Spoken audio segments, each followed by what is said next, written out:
A young man opens his eyes and doesn't understand where he is. This place resembles heaven, but what exactly is he doing here? The boy clearly remembers that he had just been sitting and enjoying a cartoon series that was included in the TV program on Sundays. Suddenly, an unknown voice pushes the main character out of his thoughts, calling the boy's name Kazehaya Souta. The young man turns around and looks at the girl with long golden hair in complete bewilderment. He involuntarily says that he feels like he is in heaven. Before him appears an unusually beautiful girl with straight blonde hair and blue eyes, and also in very revealing clothes. The young man turned red, and in his thoughts he could not understand where such a beautiful cosplayer came from in this place. He scratched the back of his head with his hand, apologized to the girl with an awkward smile, and asked her name. With one eye closed, the lady asked the hero if he had really come here to chat. She also answered his previous question that he was really in heaven now. After careful investigation, it was decided to send Kazehai Sutu to another world. The main character was simply dumbfounded and could not utter a word. The girl was happy with his question, which he had not asked. Placing her hand on her chest, she replied that she was the goddess of beauty named Aphrodite. It was she who would send the young man to another world, but first she needed to instruct him. The young man asked for a minute and then said that he did not understand anything she said. Sighing, the girl spread her arms out to the sides and said that everything would be fine because she was here precisely to ensure that such scum as he did not die the most miserable death in the new world. She points her finger at him and loudly declares that this is why the guy should stop looking at her with his eyes and listen carefully. First, he should imagine the player's profile in front of him. The young man's thoughts are fixated on the insult to the girl. He was, of course, hurt, but he would act like a mature and reserved person. He closed his eyes and imagined the player's profile, and suddenly a black screen appeared in front of him. This screen displayed several characteristics of the hero. The girl laughed at the fact that the young man was a monster tamer by profession. She also said that the hero would be potty training slugs. Kazehaya Suta looked at the goddess's reaction in surprise and did not understand what she was talking about. The girl continued to explain. She said that the main character would be sent to the world of Athelgate. The universe there is arranged in such a way that when a person is born, the heavens give him a purpose and a life path. With all this, the monster tamer is the most useless and unnecessary purpose. She also stated that this profession suits the hero, since in another world he was a nerd who only played computer games and watched anime. His profession is absolutely useless, just like him. The protagonist tried to digest everything that had been said. He was fixated on the fact that the girl was not who she claimed to be because she looked so nice, but in reality she was a very bad person. He also wondered why he was a nerd when he was a diligent high school student. He even arrived in heaven in his school uniform. He also finds it hard to believe that he is now in heaven and that a goddess is standing before him. He then looks down to where his player profile is still located. He is interested in his skill, Ball Capsule. As soon as he asked himself this question, another window appeared in front of him. He realized that he only needed to think about something and the details would appear on the panel themselves. The window said that the ball capsule allowed him to capture monsters and use them for his own purposes. The young man thought about how to get this capsule. He realized that the profile opened when he focused on it. He decided to try it with the capsule. Suddenly, a spherical object with bulges appeared in front of him. It was a spherical capsule. He took it in his hands and was happy because everything worked out. Aphrodite clarified that the ball capsule is a basic item for monster tamers. If you hit a monster directly with it, there is a chance to take possession of it. Bending down, the girl said that she would now send the hero to his new world. The young man asked her to wait because he wanted to conduct an experiment. The girl agreed to wait. Suddenly, the hero swung his sword and said that the goddess herself was to blame. And then he threw the ball capsule straight at the girl. She was very surprised by this, and suddenly, the ball hit her right in the head. The girl grabbed the capsule and started screaming that this item only works on monsters, so she doesn't understand why the young man threw this ball at her. Suddenly, the spherical capsule began to shine very brightly. And suddenly she began to pull the goddess's body inside. With a scream, the girl disappeared, and the capsule headed straight into the hands of the main character. He looked inside the capsule and saw Aphrodite, who was the size of an eraser. Suddenly, another window with information appeared in front of the young man, where the indicators of the one who got into the spherical capsule were indicated. The young man was surprised by the very high indicators and realized that there was definitely a goddess inside. The girl began to pound hard on the walls of the capsule and screamed that this situation was not funny at all. The girl asked the young man to let her out, because what was happening was a crime against the gods. The young man scratched his head and said that he just really wanted to try it because he couldn't resist. He also doesn't understand what to do next. The girl, sitting on his knees, starts crying and politely asks the young man to let her out. To be honest, the hero, looking at the clouds, still did not understand what was happening and where he was. However, no matter what happens, the goddess is with him now. He raises his hand with the capsule straight above him and smiles.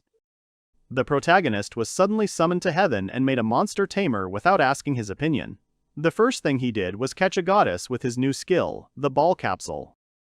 Leaning his hand on his hip and looking at the capsule, the young man wondered what he should do next. Suddenly, an unknown white beam appears above the young man. The young man was frightened and did not understand what was happening because everything around him disappeared. Opening his eyes, he sees himself in an unknown place where everything around is very strange. He looks up at the sky and sees that the sun is blue and the flowers have strange eyes in their centers. The young man realized that he was definitely not sleeping, which meant that he really had ended up in another world. So, first, the young man needs to get to the nearest city. He saw a path and realized that sooner or later it should lead him to the city. Suddenly, he saw a creature that looked like a small man. The young man realized that it was a monster disguised as a goblin. The guy began to think about what he should do and whether he should attack him. As is often the case in video games, the player's first opponent is a goblin, so this is a chance for the young man to try out the combat system. He also thought that monster tamers should not fight the enemy themselves. He looks into the capsule and sees the goddess Aphrodite there. She, in tears, mutters under her breath about how this could have happened, that she ended up in such a situation. The young man thought that, as he thought, the girl had not disappeared anywhere. He tries to figure out how to summon the goddess. The young man thinks that he should try to focus on it, like he tried the previous times. Concentrating on the goddess, the young man calls upon Aphrodite. Suddenly, the spherical capsule begins to glow. The goddess Aphrodite appears right in front of the hero. Stuttering, the hero smiles an innocent smile and greets the girl, saying that he is glad to meet her again. Opening her eyes, the girl realized that she was outside the capsule. Crying, she realized that she had managed to get out, but suddenly confusion gave way to anger at the young man. She lunges at the hero who summoned her and accuses him in the name of all that is holy of holies that he put her in the capsule. The young man smiles awkwardly and apologizes to her, saying that she made him a little angry. The girl starts to threaten him. Suddenly, the young man asks the girl to be quiet and not to scream because the monster can hear them.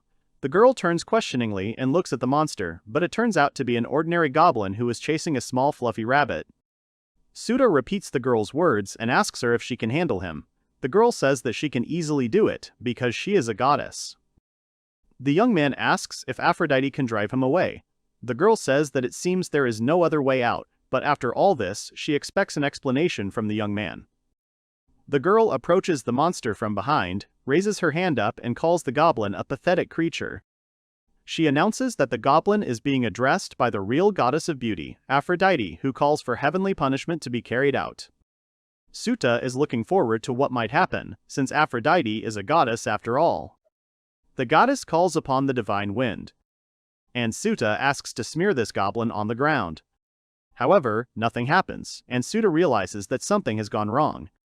Aphrodite tries to call upon the divine wind several more times, but nothing happens. Meanwhile, the goblin begins to attack. The girl tries to run away, but the goblin grabs her by the hem of her clothes, and the goddess falls to the ground, and then asks Souta to help her. The hero understands that he got a useless and defective goddess. However, he could not even imagine that goddesses ask for help. In his thoughts, he recalls the goddess's words that monster tamers can only potty train slugs, but there is no other way out because he has nothing to lose. He runs up and kicks the goblin in the face with all his might. The goblin lost consciousness. Souta looked at him in surprise and thought that it was too easy. The victory was very easy, and in this way he protected the goddess.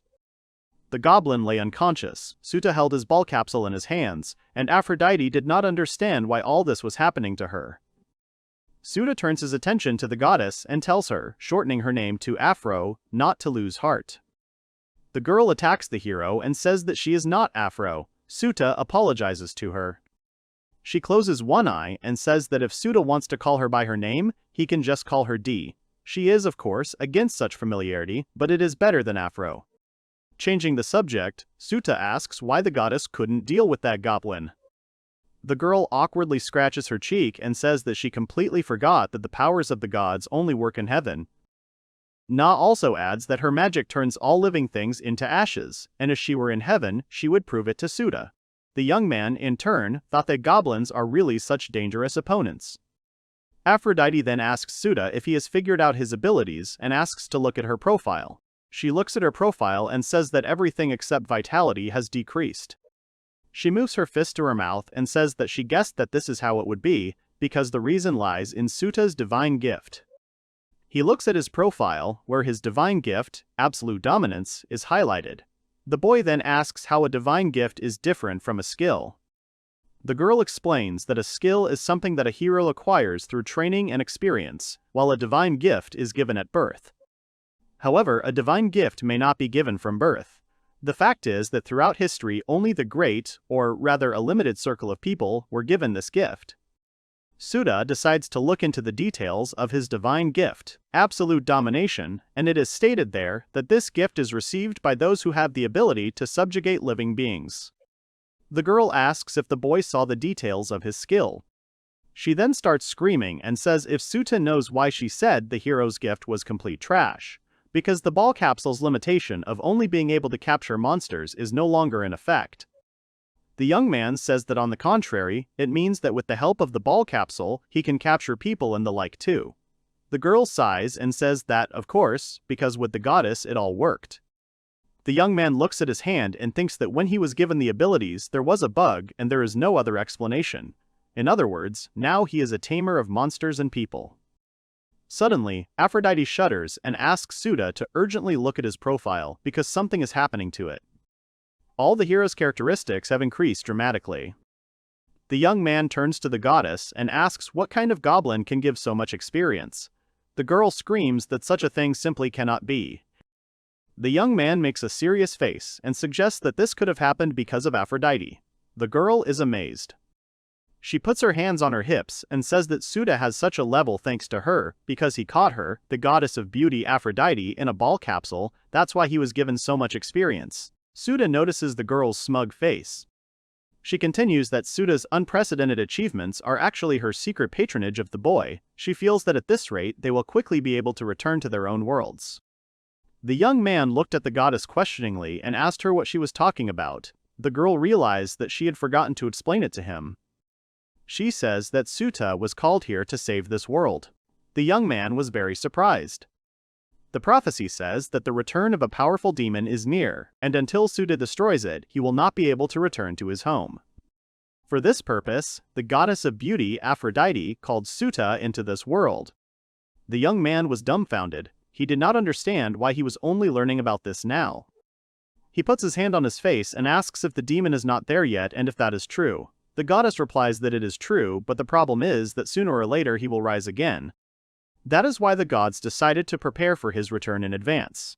They sent people from Earth to this world, like Souta, and make them heroes in this world. The young man understands that there were others besides him.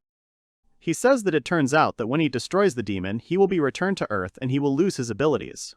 The girl replies that the abilities will remain with him, because if a person was given some abilities, the gods cannot take them away. Souta realizes that he will be able to take all the creatures he catches in the ball capsule back to Earth. Aphrodite replies that this is true, but the gods will watch over the hero so that he does not do anything stupid in his world. The hero looks at his palm, then clenches it into a fist and says that he understands everything. He now knows what he will do in this world. The goddess begins to glow and asks the hero if he is really so determined to defeat the powerful demon. The young man replies that no, it is not so. The girl is surprised and asks if the boy is really one of those who do not want to return to Earth. Souta says that of course he wants to return home. However, his goal in this world is to use dominance to gather as many beautiful girls as possible and take them to Earth with him. He pulls out a spherical capsule straight ahead of him. The goddess is surprised by this. And the young man clarifies that the group of foreign girls is an incomparable, high-flying and unattainable vulture hovering in the voluptuous ether of male fantasies. For this, he is willing to live in a world without anime, games, or even air conditioning. He declares that he will destroy the powerful demon, but before that, he will gather the perfect group of girls. The goddess jumps up from her seat and shouts that, in the name of all the saints, she will not allow this to happen, because she is a goddess and she can no longer remain silent. The young man asks if the girl is sure of her words. He says that he will not kill the powerful demon until he has gathered a top-notch group of girls, and if he does not kill the powerful demon, then Aphrodite will not be able to return to her heaven. He also asks the confused goddess if she wants to go to her heaven. That is why he offers her to make a deal with him. The girl tensely closes her eyes and says that it seems she has no other choice, and, although she is not pleased, she will help him gather a group of foreign girls. The young man beamed with joy and said that he knew that the girl would agree to help him. They shake hands with each other, because from that moment on, Souta and the goddess began a plan called the Group of Foreign Girls. As he walks along the path, Souta thanks Aphrodite, as she is a goddess and will give him a lot of experience. However, he wonders why all indicators except intelligence have not increased much. Aphrodite replies that there is nothing to be done about it since tamers usually have low stats. Souta is surprised by this and realizes that the problem is in the class itself. Suddenly, he notices that something new has appeared in the skills, namely a skill called Piercing Eye, which appeared with an increase in level and the fulfilled condition of an intelligence level above 2000. Suddenly, the goddess Aphrodite began to shout Souta's name. She looks at the hero and points her hand into the bushes, from where another goblin emerged. The young man looks at the little goblin that comes out and realizes that now is the time to use the Piercing Eye. Suddenly, a panel of his skills and parameters appeared next to the goblin. While he was thinking about the convenience of this skill, Aphrodite was shouting for Souta to deal with the goblin and that she would do anything to make the boy take out the monster. Holding a ball capsule, the boy asks the girl that if he captures the monster instead of killing it, he will get less experience. The girl shouts that he will get the same amount of experience. The boy smiles and says that he is ready to begin. An hour passed. There were goblins inside the ball capsule who had even lit a fire. Souta says that he has already caught 18 goblins. However, even with such a catch, he did not scrape together a new level and it seems that the goblins are not particularly valuable. Aphrodite says that she is very tired. Souta looks at the capsule and says that it is simply a miracle. It looks very small, but it was able to hold so many goblins. He looks closer and sees that it is quite spacious inside. He turns to the goddess and asks her if there is a limit to the number of subordinate beings. The girl replies that of course there is. She clarifies that initially the young man can subjugate only one monster, and for each subsequent monster, 10 more levels are required. The young man realizes that he can now gather 56 creatures. They move on. Suddenly, Souta imagines a picture of himself sitting on a throne, surrounded by an army of goblins. The young man does not understand how this could be allowed, because his skill is literally one step away from being a cheating skill. If you think about it, any battles are now very easy for the young man, because despite the fact that the tamers should be very weak, Souta somehow killed the goblin with just one kick. It turns out that with his level, at least in this clearing, he is one of the strongest warriors. He is distracted from his thoughts and asks about another question, namely, whether he will have tamed goblins. The young man thinks that they probably did not like him kicking them and then putting them in a capsule. The goddess replies that the young man should not worry, because no creature that Souta caught with his capsule can disobey him. Souta looked at Aphrodite and realized that even though he didn't care about the feelings of others, this was too much. After all, if all this is true, then he can tirelessly have fun with the goddess as he pleases. Clearing his throat and clearing his thoughts, Souta says he wants to conduct an experiment. He asks the girl to spin around. The girl does not understand what he wants and says that such a great goddess will not obey his orders. However, suddenly the girl's body begins to spin on the spot. Aphrodite screams and asks what is happening to her body. Souta looked at what was happening in surprise. When the girl stopped, she began to scream that the hero was a fool and that he was doing this in the name of all the saints. The boy scratches his head and says that it was a terrible order, but he needed to make sure that the skill worked. Aphrodite blushed and said that if the boy wanted to give her an order like that, he could just ask. She then says that she hopes that the young man had no intention of ordering her to do anything bad. The young man is surprised and asks the girl how she knew about this. He also asks if the gods really have the ability of clairvoyance. The goddess, blushing, puts her hands on her chest and begins to squeal. Then she asks the young man to listen and says that she has agreed to help him gather a group of foreign girls, but she does not intend to become his concubine. The boy asks why, because what if she likes it? The girl screams and says that the boy is saying that. She hits him in the face. Souta thinks that he was wrong, because Aphrodite is after all the goddess of beauty, and decides they are now kind of friends, but what kind of friend will Souta be now if he forcibly drags Aphrodite into his group of foreign girls? Rubbing his cheek, he realizes that he got a little carried away, so he will need to think about it. Aphrodite and Souta slowly move along the road. The girl asks wearily how much longer it is to the city. Suddenly, the goddess turns to the young man. She says she wants him to carry her in the capsule.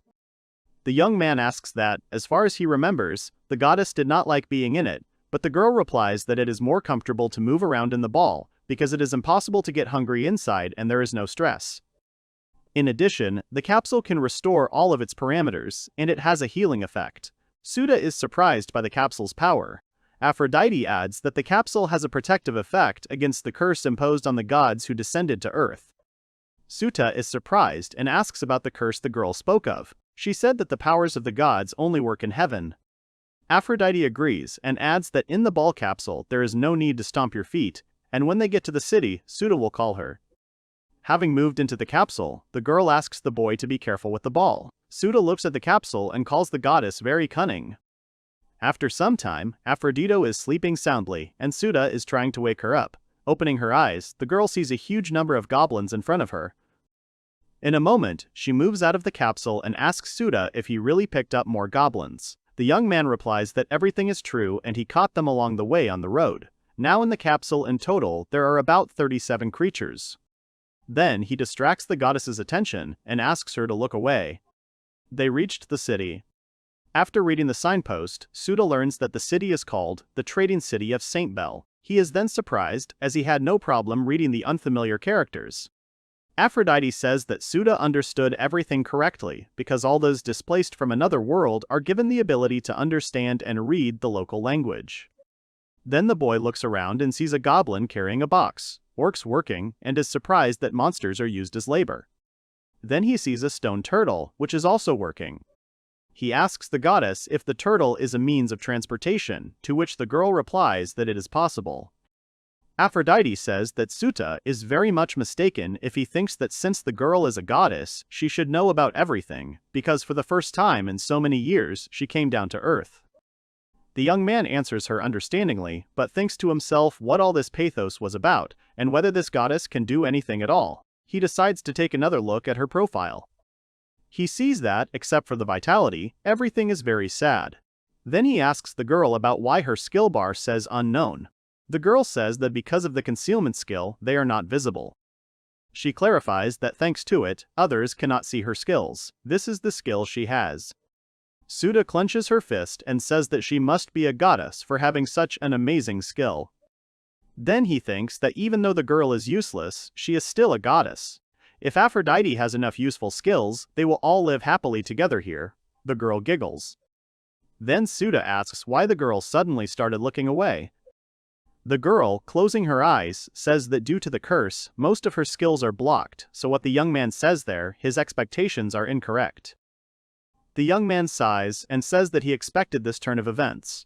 He thinks that if the gods could demonstrate their power in this world, there would be no need to send foreigners here. The girl awkwardly says that she really can't use her power here and her skills don't work here either. She asks the young man if he will leave her because she is useless. The young man turns to her silently, and the girl shudders. She rushes at him and asks for an answer. She begs him not to leave her to certain death. The girl also threatens the young man with a curse, and that he will go to hell. The young man shyly screams that he will not abandon the goddess, but in return asks her to leave him alone. He understands that he should not only not take care of himself, but also of Aphrodite. First of all, you need to find a job, because for food, shelter, clothing, and also to maintain fighting forces, you need money, which means you need to go to one very important place. The young man says that if you need work in another world, you need to look for it in the Adventurers Guild. Inside the Adventurers Guild, life is in full swing, and everyone is whispering, looking at one point, namely, at the couple who just entered the building. It was Aphrodite and Souta. The girl is clinging to the boy, and he does not understand what she is doing. The girl asks the young man to look back, and asks him if he sees even one person who was not looking at them. The boy sighs and says that he is in a school uniform, and the girl is in a heavenly robe, so that is how they will be looked at. Everyone starts whispering, because they saw an incredibly attractive girl. Souta understands that it is not about him and the girl, but only about Aphrodite's attractiveness. He decides to take matters into his own hands. Suddenly, someone greets them and asks if they are adventurers. The person who came to see her was Chloe Grice, of the Katzi family, who was 18 years old. Souta notices that she has cat ears. He looks at her with admiration and in his thoughts calls her a beautiful foreign girl who comes to him in his dreams. He wants her in his capsule. However, behind his back, Aphrodite turns to him furiously and asks the young man what he is thinking about now. Chloe asks the couple if there's anything she can do to help them. Souta replies that they're looking for work. Chloe immediately realizes that this is their first time at the guild. The boy says that they have just arrived in the city. Chloe immediately offers them to register. She hands them a piece of paper and asks them to write their name. The boy writes the name in an unfamiliar language and realizes that he can not only read it, but also write it. After some time, he receives his first guild adventurer card. In the guild, the card is a very important thing, so it must be protected. Chloe says that since they are new to the guild, she must instruct them. The Adventurers Guild is an organization where adventurers complete quests, tasks received from government and private individuals. Quests can be very different from killing monsters to finding lost kittens. If adventurers have good results and a high rank, they will be able to receive more quests. Souta asks Chloe what she needs to do to raise her rank. The girl smiles and says that you just need to be useful to the guild and your rank will rise on its own. Aphrodite notes that the condition is rather vague. Souta understands that even if he successfully performs his work, but the guild administration does not like him, his career growth may be delayed forever. Chloe interrupts his thoughts and points to the guild's bulletin board. She explains that there are notices posted on the board asking for orders. Adventurers need to take their first quest, so she asks Souta to choose one that he likes. The boy stands and looks at the notice board. He marks the 3 best options. Then he turns to Chloe and asks how he will prove that he has defeated this or that monster. The girl replies that Souta will need to bring some part of the monster's body. For example, if it was a wolf, then he will need to bring a wolf's fang. Souta realizes that he would be better off making friends with any monsters he comes across, so he takes on a quest to find healing plants. The task was successfully taken. Chloe says that according to the quest brochure, newbies are entitled to a gift called a newbie's kit. Souta thanks Chloe. They head out to the guild and the boy says that this is a real guild, judging by the support for newbies alone. Then she asks where they are going and why not look near the city. Souta replies that they can do it here, but they need to find a more secluded and deeper corner. Aphrodite does not understand why. The boy explains that they will let the goblins out to gather herbs, but if anyone notices them, it will cause trouble, so Souta does not want the other adventurers to kill their fellow goblins. Aphrodite agrees with the boy.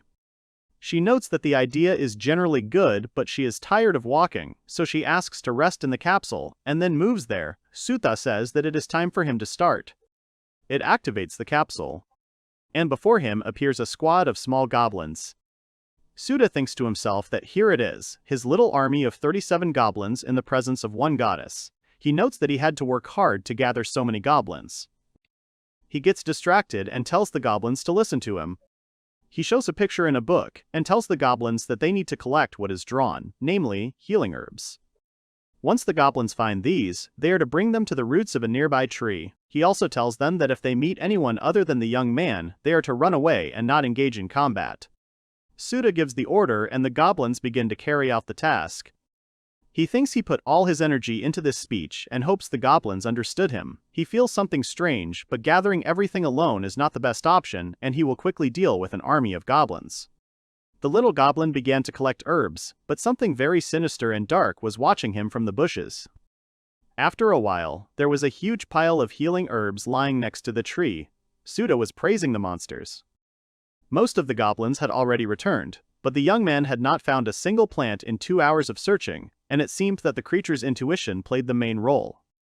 Souta looks at the capsule and thinks that he has captured 15 more new goblins, so this can be considered a good result. He moves all the goblins back into the capsule and says that it is time to finish, but not all the goblins have returned. Suddenly, he hears some rustling in the bushes. They turned out to be angry wolves. Looking at the jaw of one of the wolves, Souta realizes that they were the ones who killed the small remaining goblins. The hero becomes very serious and says to himself that the wolves should not expect mercy. The wolves encircle the boy and there are 5 of them. Souta tries to figure out what his chances are with this arrangement, but he is still outnumbered. He squeezed the ball capsule. He summons small goblins to attack. Watching the battle, Souta realizes that the wolves will be stronger than the goblins, but the goblins are much more cunning than the wolves. In this case, the chances of winning for both sides are approximately equal. He throws a ball capsule at one of the wolves. Since there are many more goblins than wolves, the majority will win. And at the same time, he caught 5 wolves. He thinks that if they meet more goblins, they will have to call the wolves and give the goblins. Aphrodite carries a sack and starts screaming that she's had enough. Why should a goddess carry anything? Souta says that there's nothing to be done, because if she leaves it to the goblins, they'll be noticed closer to the city. Souta also notes that he has added a decent amount to his collection, but for some reason the level is still the same. But he was able to obtain a new skill, monster crossbreeding. He read the skill requirement and realized that skills can be affected by the number of creatures caught. He reasons that crossbreeding is a skill that he can use to create new monsters. The young man decides to try this skill in the evening. After some time in the Adventurers Guild, Aphrodite and Souta were presented with a reward of 40,000 call. The young man thanks Chloe for the reward. The girl only shouts enthusiastically that Souta is incomparable. She says that the young man and the goddess completed the task in just half a day. They say that for a beginner, finding even 1 plant in a day is already a great success. The young man scratches his head and says that there is nothing complicated about it. In fact, it was not he who collected it, but compliments from such a beautiful girl make his chest warmer. After some time, leaving the guild, Souta asks Aphrodite how much money they got, approximately in Japanese yen. The girl answers that 1 call costs a little more than 1 yen. Souta was surprised and asked if it was true that they earned more than 40,000 yen in half a day. Aphrodite confirmed this and said that it was too much for such a person. The young man suggested finding an inn. After a while, Aphrodite stands there and is simply horrified. She asks Souta what kind of hovel he found and why he couldn't find a better hotel. Souta rented a room for 4,000 call per day plus 2 meals a day. The young man replies that they have a roof over their heads and a separate room. Then why isn't that enough for the goddess? Besides, they don't have much money now, and they still need to feed the monsters too. The goddess agrees with the young man and says that she will go into the capsule. Entering inside, she wishes the hero good night, and Souta wonders how much sleep the goddess has had today. Sitting on the bed, Souta says that the bed is ready, the monsters are fed. So it's time to move on to testing the new skill, monster crossbreeding. A moment later, Souta sits in bewilderment, having made an unexpected discovery. He looks at the system messages, which indicate that even Aphrodite can be crossed. Souta suggests that if he crosses her with a goblin, he will succeed. He is interested in testing this, but decides to refrain from doing so and chooses a goblin. Then he must choose a creature to be used up. The young man decides to choose a wolf, but such a combination is impossible. The young man understands that a goblin and a wolf cannot be crossed, so the only thing left to do is to cross a goblin with a goblin. He sees that if a goblin is crossed with a goblin, an elite goblin with many interesting characteristics and skills will be produced. The elite goblin's parameters will grow, and the wolf will not be able to grab such a goblin. Souta also notes that elite goblins can be fused with each other. If elite goblins are fused, they will produce a goblin knight, but Souta has a limited number of monsters, so he must use their fusion and leveling wisely. 20 minutes later, from 42 ordinary goblins, the young man managed to create 1 elite and 10 goblin knights. The goblin's equipment and appearance have also changed, so it can be said that an elite goblin is a brave newcomer, and a goblin knight is a seasoned leader. Souta thinks that it looks like the goblins are not leveling up past the knight level, and it turns out that at the moment he has the strongest army. He tells the goblins until tomorrow and wishes for new victories to come with them. At that moment, deep in the night, a young beautiful girl was running through the dark forest. She was running from a group of evil men who were trying to catch her. The girl thought about what to do next. She understands that it looks like everything will be different now. The man turns to his friend and says that if this girl escapes, someone named Bakraha will kill them. The friend wonders why the potion does not work on the girl. He says that they have no other choice. He shouts at his colleagues and says that they will get into serious trouble if they damage valuable goods. Then they will be in trouble, but it is better than letting her escape, so he orders everyone to shoot. They aimed arrows at the girl. In an instant, the arrow hits the girl right in the shoulder. Suddenly she stumbles and falls right off the cliff. She asks a powerful demon to save her. The goddess Aphrodite slowly follows the main character and decided to ask where they are going because the Casella forest is located in a completely different direction. Souta replies that the Casella forest is indeed in the other direction, but before that he wants to go to one place. Namely, to a trading shop with a license from the Adventurers Guild called Silver Shield. Souta heard about this shop from Chloe. Thanks to the guild's license, adventurers are exempt from paying the duty imposed on the goods, so the prices are affordable and the heroes can get everything they need. Souta and Aphrodite are met by a man named Edgar Martin. He greets the visitors and offers them something to buy. Souta says he needs some clothes first. Edgar says the couple are dressed as if they were wearing the first thing they saw. He asks the customers to follow him. Aphrodite turns to Souta and asks him if she can buy new clothes too. Souta replies that the goddess's current outfit is too eye-catching, so she needs new clothes. Goddess Aphrodite begins to beam with joy. She says that this is the first time she buys clothes for herself. She also adds that in heaven, only regulated outfits can be worn. Souta doesn't understand and thinks that the world can't be split in half if the gods wear casual outfits, but looking at Aphrodite, he thinks that she is very happy, and in the store, even Aphrodite acts like a normal girl. Their conversation is interrupted by Edgar Martin, who introduces the equipment department as the buyer. He shows the F-rank adventurer uniform and says that he can recommend this product that would be just right for Souta and Aphrodite. Souta sees the great price of these outfits and says he likes them very much and notes that there are different designs for men and women. He asks Aphrodite if she likes these outfits. The girl begins to frown and says that these clothes are trash for commoners. She shows Souta the E-class dancer's witch costume and says that she likes it. Souta sweats and thinks to himself that this costume is very flashy and its price is 10 times more than the previous costumes. He starts yelling at Aphrodite and says that they buy clothes so that strangers won't stare at them, not to attract attention. The girl says that it has nothing to do with clothes and that as a goddess of beauty she can't compromise on her appearance. Souta realizes that there is only one thing left. Namely, that he can try to give her a small compliment. He says that Silly D herself is so charming that ordinary clothes cannot hide all her beauty. Looking at the girl, Souta sees her embarrassed face. The girl covers her face with her hands and repeats Souta's words about her being a charming girl. Souta doesn't understand why Aphrodite is so embarrassed. He says that aren't beauties like D fed up with such compliments? The girl turns around and says that she wasn't embarrassed at all. She also says that she didn't expect such things from Souta, so they sounded very strange, so she was scared. She clarifies that the relationship between gods and humans is weak, so she has never heard such words from men before.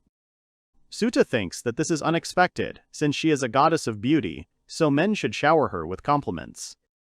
The girl says that nothing can be done. Since Souta insists so much, she is ready to compromise. After some time, when Aphrodite has already changed her clothes, she asks Souta if she really looks too simple in these clothes.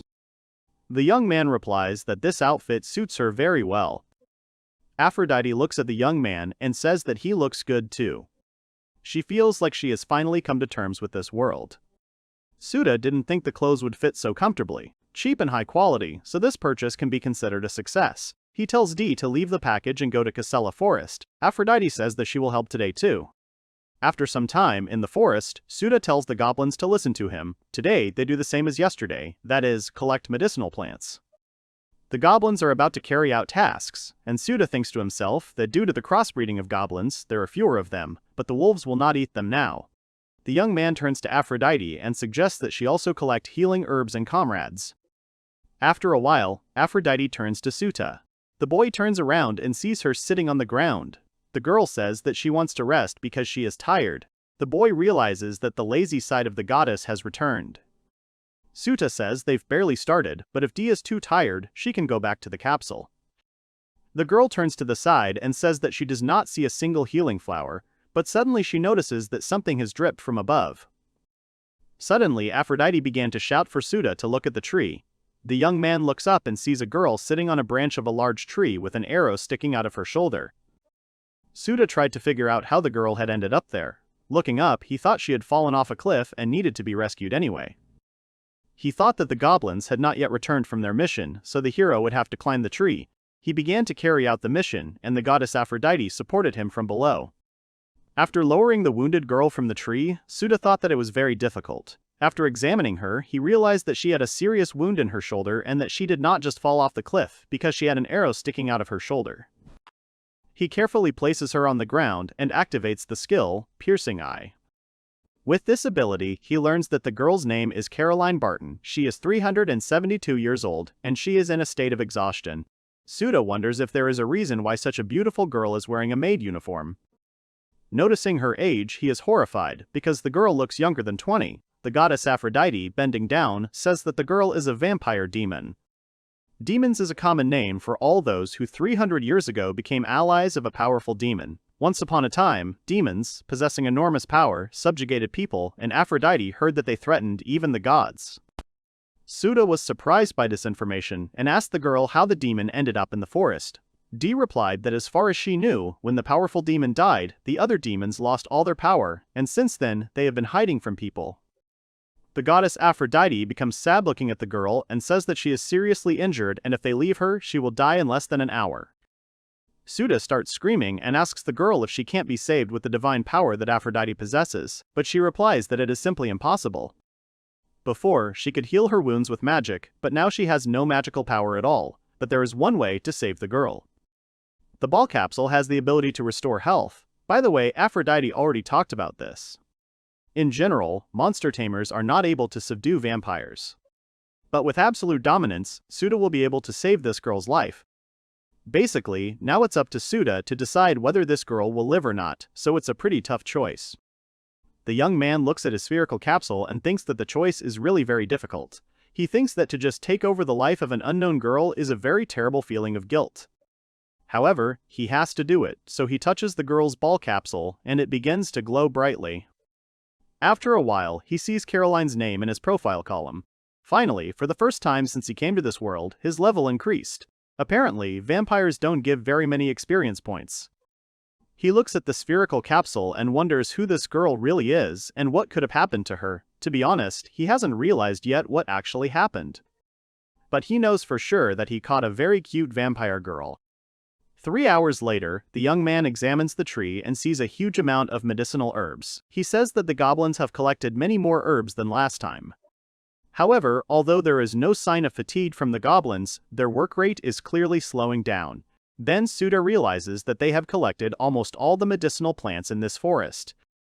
He also realizes that there is no point in continuing to work, so he decides to call it a day. He thanks the goblins and asks them to return to the capsule. The young man is distracted by the goddess Aphrodite, who says that her time has come. She continues to taunt him, saying that Souta can't do anything without her. The young man looks questioningly at the goddess. The girl places her hands on her hips and tells the young man that if he bows before her, then perhaps today she too will help him carry the spoils. Souta looks at the girl with irritation and thinks that, nevertheless, even with Aphrodite, they won't be able to carry away all these healing herbs, and if they use the goblins, they will definitely be noticed. The girl begins to say in a loud voice that the young man needs to call her the most beautiful lady, Aphrodite, the goddess whose beauty eclipses the sun, and he also needs to hit his forehead on the ground and bow down. Here, Souta understands that absolute domination is the subordination of all living beings. That is, in other words, he can capture any natural objects. He decides to try using the ball capsule. Aphrodite does not understand what the young man wants to do. In an instant, the medicinal herbs begin to glow and are placed into the capsule. Souta is happy about this, because he managed to carry out his plan. He realizes that he seems to have no limits at all. Aphrodite stands in a panic and watches. He says that Souta understood everything correctly, that's why she made fun of him like that. The young man says that such a sweet and kind girl can't say such dirty things. Dee says that Souta understood correctly, he is growing up before her eyes. The young man says that since he has grown up, the girl has less and less work to do. He is going to say goodbye to her. Aphrodite pounces on Souta and asks him for forgiveness for going too far, and she also mentions that she had been helping him in good faith before this incident. She asks the young man not to abandon her. Sometime later, in the Adventurers Guild, Chloe places a huge bag in front of Souta and Aphrodite and says that their reward for today is 64,000 coal. He calls Souta a real miracle worker, and everyone present looks at him in D. They whisper about who this newcomer is. Some remember him as the guy who registered as adventurers yesterday with some pretty girl. They remember him because he showed up in weird clothes. The young man thinks that they have really attracted attention, and there is almost no healing herb left in the forest, so he decides that tomorrow they will take on another quest. On the way to the inn, Souta and Aphrodite are distracted by a little girl who offers them a tasty apple. Souta looks at her and guesses that she is about 7 years old. In this world, even such a small child has to work. Aphrodite says she wants to eat, so she offers to buy the apple. Souta kneels down and asks the girl for 10 apples. Taking the bag of apples, they thank each other. On the way home, Souta and Aphrodite enjoy delicious apples. The young man thinks that the apples are just like on Earth, but the taste is richer. He also notes that this is the first sweet food he has had since he came here. Someone calls out to Aphrodite and Souta from the side and demands that they stop. That someone was Bakraja Ackerman, who was 37 years old. He looked like an angry and cruel man. People in the area recognized him and called him Lord. No one understood why he had come here. The man hands Souta and Aphrodite a piece of paper with a picture of a girl on it and asks if the young men recognize her. Aphrodite and Souta recognize the portrait as Caroline, whom Souta had recently placed in the capsule. Souta tried to understand why these men needed Carolina. Bakraj interrupted his thoughts by asking why the young man was silent and whether he knew anything. Souta replied that he had no idea who this girl was and why these people were interested in her. One of Bakraj's henchmen was indignant at the young man's tone and said that he did not dare to talk to his master like that. He said that Bakraja Ackerman was the 4th major slave trader in St. Bell. Souta replied that he understood now, but in his mind he thought that he understood nothing. Bakraji's assistant said that if the young man showed discourtesy again, he would lose his worthless and miserable life. He continued by saying that despite the fact that this girl from the leaflet was their purchased product, this scoundrel took it into her head and managed to escape from them. Souta thought that the picture in his head was becoming clearer and clearer. Caroline had not really wanted to be enslaved by these people and had escaped, and during her escape she had been wounded and had fallen off a cliff. Then he had said that for a reward he would bring her back. Bakraja Ackerman and his henchmen turned away and laughed, saying very loudly that Souta was rumored to be involved in slavery as well. The goddess Aphrodite awkwardly said that she had some kind of unpleasant premonition. The witnesses of this commotion approached the young man and the girl to say that this idea would actually ruin them because if they were caught by Mr. Bakraj, terrible things would happen. Souta did not understand what they were talking about. A man asked him if he knew about Mr. Bakraj. The Souta replied that he and Aphrodite had just arrived in the city. The man decided to tell them about Bakraj but asked them to be quiet. Rumor has it that all he does is spend his life in dirty pleasures with his slaves. At the same time, countless slaves are brutally killed. If he drags Souta to the mansion and makes a contract for owning you, then you can say goodbye to life. Souta thought that the same thing happened to Carolina, so she decided it was better not to get involved in it. Suddenly, his thoughts were interrupted by the cry of Bakraj Ackerman. The man shouted at a little girl who had recently sold apples to Souta. He said the girl had no right to display apples there without a permit to sell them. Souta recognized her as the apple seller from earlier. Meanwhile, Bakraja approached the girl with a terrible grin and grabbed her. He said that bad girls deserve to be punished. He started to pull her along and told her to follow him, and that he would teach her a lesson at home. Suddenly, someone shouted at him from the side. It was Souta. The boy asked by what right the man did this. He used force on children, which is an unworthy act for an adult. In his thoughts, he thought that although he had decided that he would not interfere in this dispute, he still took this stupid step because he had no other choice, since his whole soul was turning inside out. Bakraj Ackerman glared menacingly at the young man and said that it was those adventurers again. He started shouting, asking if the young man had any complaints. Aphrodite placed her hands on the little girl's shoulders. Souta thought that he only had one complaint. That was that enslaving little girls was only allowed in the 2D world, because people like Bakraja should only exist in manga. The man was already angry because how dare the young man remain silent and not answer him. He grabs his sword. Aphrodite began to scream his name. The man took out his blade and, wishing death on Souta, rushed straight towards him. The situation was very critical. The man was rushing straight at Souta. The goddess Aphrodite closed her eyes and hugged the little girl close to her. Panic overtook everyone around. Suddenly, something started to shine. And Bakraji's blade was stopped by a goblin who had emerged from the ball capsule. Souta was holding it out right behind the goblin's back. Bakraja realized that Souta was a monster tamer, but so what? He easily knocks the sword out of the goblin's hands and hits him on the armor. Souta realized that the man moved very well, even though he looked clumsy. Bakraja said that he would make the monster tamer regret opposing his will. He ordered his subordinates to surround the young man. Everyone around ran away to avoid being victims of the fight. Souta looked at his ball capsule and told the goblins that their job was to protect all defenseless people. In an instant, a dozen goblin knights appeared next to him, ready to go into battle. Bakraja Ackerman was surprised by such a large number of goblins and said that this simply could not be. Souta had already given the order that the enemy was scared, so this was a great chance for the goblins to begin the attack. Someone was very surprised that the goblins had weapons that they made from wood. Souta thought that they would make a promising army when he saw how easily they dealt with people. After a while, everyone was defeated, but suddenly someone shouted at Souta from behind. It was Bakraja Ackerman. He overpowered Aphrodite and grabbed the girl. The man shouted and gave Souta a choice, that either his army retreats and he obeys his orders or he will hurt this little girl very much. The girl cried, calling Souta brother. Bakraja wondered why the boy was standing there silently. Souta said that he understood everything, that he first asked to collect the monsters himself, while throwing a ball capsule directly at Bakraja Ackerman.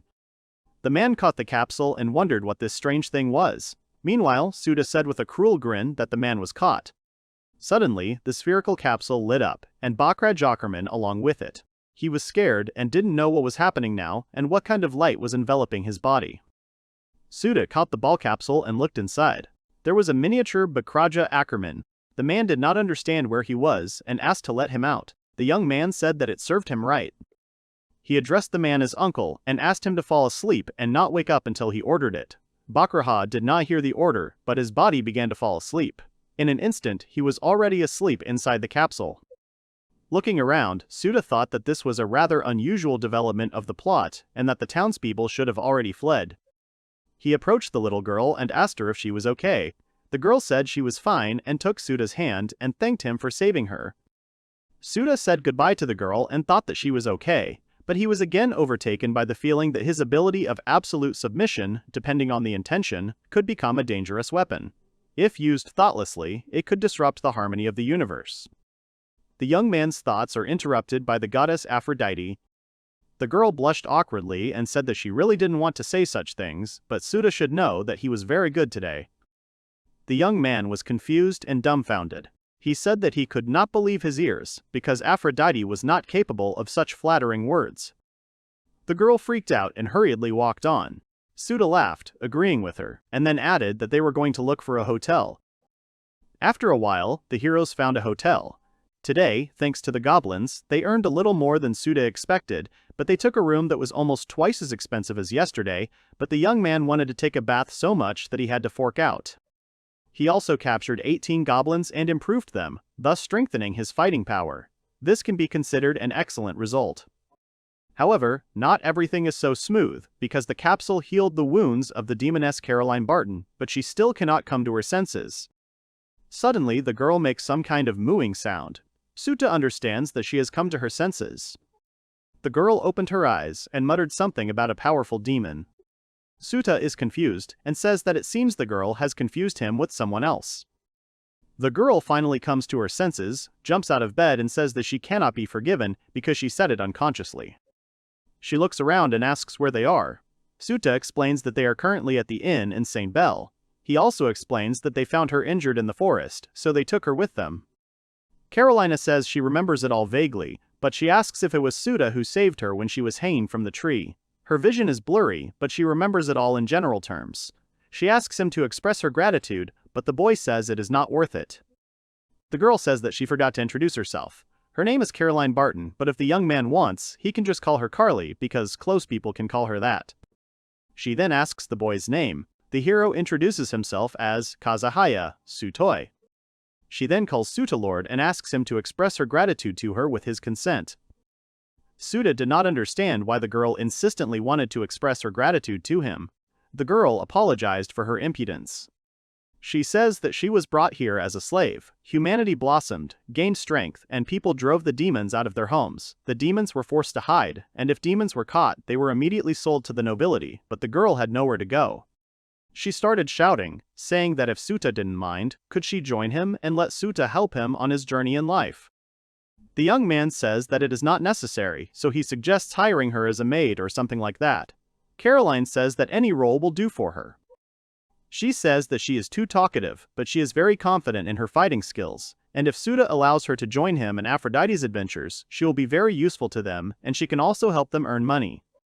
Souta looks at Carolina's stats and says that her words can be trusted, because her stats are very high. Her skills include the highest level of fire, wind, water, darkness magic, and a medium level of light. Besides, if Carolina is left alone, she will probably get into trouble again, so Souta has no choice but to agree. He says that he sees no reason to refuse help. She thanks the young man, calling him her master. Souta was surprised that she called him master. The girl explained that he had become her master, so she would call him that. She asked if that sounded strange. The boy said no. His face turned red and he said that it was not strange at all and that henceforth she should always call him her master. He thought to himself that it was good fortune that the girl had called him master and he did not have to pay her for it. Carolina then calls Souta lord and says that if he wants the girl to do something for him, whatever it is, he has to say it. If Souta has an order, the girl is going to obey everything. The young man asks, "Is that all?" The girl comes up and says that since the master saved her life, her soul now belongs entirely to the master. She asks to let her be ground into dust for Souta's sake. The young man thinks that if he imagines it this way, this is his best chance. A maid with silver hair and scarlet eyes on the bed and ready for anything. From the realization, everything in Souta trembles, turning inside out. Suddenly, Aphrodite comes into the room in a dressing gown. The girl smiles and says that she has vacated the bathroom. Souta screams and asks why the girl came out in such simple clothes. Aphrodite asks, looking at Caroline, if she has woken up. At this time, Caroline, sitting on the bed, is horrified and begins to scream that the goddess has forgotten herself here. Souta asks Carolina how she knew that Aphrodite was a goddess. The girl replies that gods and demons are two sides of one whole. Because they are created opposites of each other, the girl can feel its essence. Souta thinks about how this seems to be true. He also remembers that when Aphrodite saw Carly, she immediately said with absolute certainty that she was a demon. Souta decides to introduce Carly to a goddess. He says that since everything has been revealed by itself, this girl's name is Aphrodite. Carly starts screaming, repeating the goddess's name. She is horrified at how one of the 12 Olympian gods ended up on Earth. She asks Aphrodite if she is not a high-ranking sky god. Aphrodite rests her hand on her hip and says that Carly said everything correctly. Souta thought that Dee's name can be heard often in video games, but he never thought that in this world she would be a famous person. He also thinks that he managed to do it, of course. It turns out that he has in his possession both a goddess and a demoness that are incompatible with each other. But first, he must confess to her that they have accepted her into the team to fight a powerful demon. After the story, Carly sums up and says that Mr. Souta and the goddess are traveling to find and destroy a powerful demon. She says that she understands everything and that she will do her best to help her master. Souta thanks her. She then changes the subject, apologizing in advance, and asks permission to use the shower too. Souta allows her, and Aphrodite says that she hasn't run the hot water yet.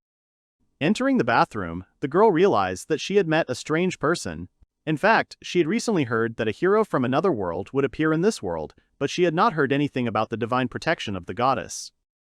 Upon opening the water, she realized that there was only one person in the world with such power, and that was the great and powerful demon, Lord Ibris. With the power to subjugate all the demon kings, he cruelly established his authority in this world. When she first saw Lord Souta, his face reminded her of a powerful demon.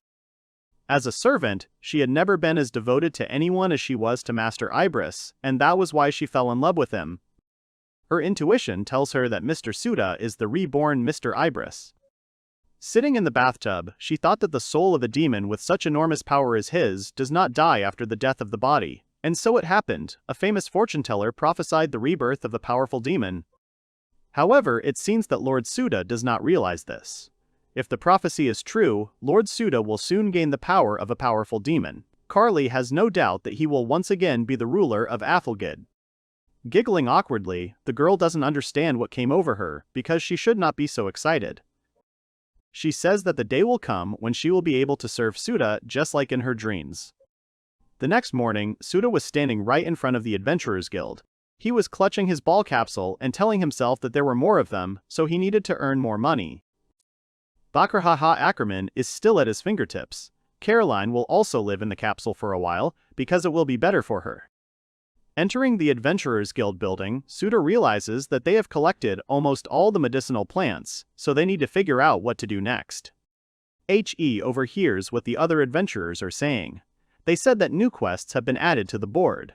The second one confirmed that there was a heavy rainfall over Zumalia Swamp yesterday, and that is why the monsters are so active.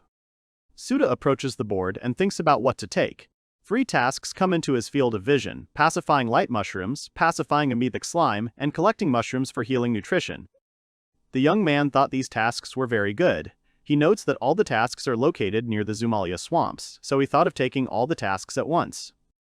Therefore, after only 2 hours, Souta was at the Zumalia swamp. He brings the ball capsule to his face and says that there is no one nearby. Then, Aphrodite and Carolina appeared next to the poison. The girl says that they can really enter and exit the capsule freely. The girl reasons that the all-taming absolute domination. Such a skill is already too much for a simple person. They are interrupted by Aphrodite, who screamed, pointing at a small mushroom that was rushing straight towards them. It was a mushroom monster. The monster was called Light Mushroom. It was level 2, and its highest stat was Vitality. The mushroom also had the skill Paralyzing Powder. Souta approaches Carly and says that he would like to see her fighting skills, so he asks if she would mind if he entrusts her with the mushroom. He also asks her not to kill her, but just to drain her of her powers. The girl asks Souta to trust her, and then heads towards the mushroom. She thinks she must impress the owner. The mushroom prepares to attack and uses Paralyzing Powder. Souta thinks that he shouldn't have been forced to fight without knowing his opponent's abilities. Carly clears her throat and mutters under her breath that she can taste mushrooms. With her magic, the girl blows away the mushroom spores. This really scares the little mushroom monster. Souta noticed that Carly had blown away the mushroom spores with wind magic. The girl then jumps up and finds herself right behind the mushroom monster. She swings her leg and then kicks the mushroom, destroying it. The girl awkwardly turns to the hero. The young man gives a thumbs up and says that Carly's attack was simply amazing. He praises the girl, saying that she is super and can be relied upon in battle. The girl awkwardly thanks him for the praise, and the goddess Aphrodite, standing to the side, begins to frown. Suddenly, she starts waving her arms and shouting to Souta that she will be the most useful and energetic in this team. Souta, throwing a ball sphere, says that with their combined efforts they will quickly complete all the tasks and return to the city. Souta says that this time their task is to collect medicinal mushrooms, so just like with the medicinal plants, they will handle it with the Goblin Avalanche tactic, but this time they should split into 3 teams: Souta's team, DS team, and Carly's team. He continues by saying that giving orders to one person isn't very effective, so if they can do it quickly, he'd like to take on some more monster pacification. If anything happens, he'll need Carly and DS. Caroline says she doesn't mind the new orders, and then, seeing a crowd of goblins, asks how many creatures Souta has tamed. It all looks very impressive. The young man responds by asking if the girl really thinks it's amazing. He then tells her that she's wrong because she has no one to compare it to. Carolina says that many people think that monster tamers with 3 creatures are already great people. Souta couldn't believe his ears. Goddess Aphrodite says that Souta eventually got a lot of experience points from her, the goddess, as much as needed so that he would not give her work. Souta and Carolina looked at Aphrodite with some surprise and wondered why she had such a smug smile. Then the young man changed the subject and suggested sharing according to the plan. He tells the goblins that they must follow the orders of Aphrodite and Caroline, and if anything happens, they must protect them with all their might. 10 minutes later, one of the goblins delivered the mushrooms to Souta. The young man was amazed at how quickly the work was completed. As he looked at the capsule, he thought to himself that he wanted to complete the collection of medicinal mushrooms, but first he had to do something. Then he summons Bakraja Ackerman. The man is level 18 and his strongest parameter is physical strength. He has 3 skills. He is a master of dagger slaughter, as well as a basic level of fire and water magic. The man didn't realize where he was. Souta remembered that he had given him the task of sleeping in a ball when he was able to catch him, so it seems that everything is just beginning for this man. Bakrush saw Souta and started to attack him. The young man in turn summoned a light mushroom to use its skill, paralyzing powder. The mushroom used its skill right on Bakrush. Bakraja Ackerman acquired a state of paralysis. The young man realized that the powder of this mushroom was even better than he expected. He reads the skill information.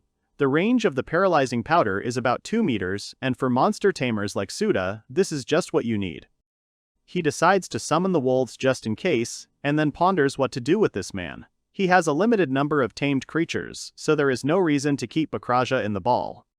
And after reading the activation condition of his skill, Master of Daggers, which is to kill more than 10 people for pleasure, Souta understands that such a person cannot be left alive. Bakraja starts screaming and asks Souta to kill him.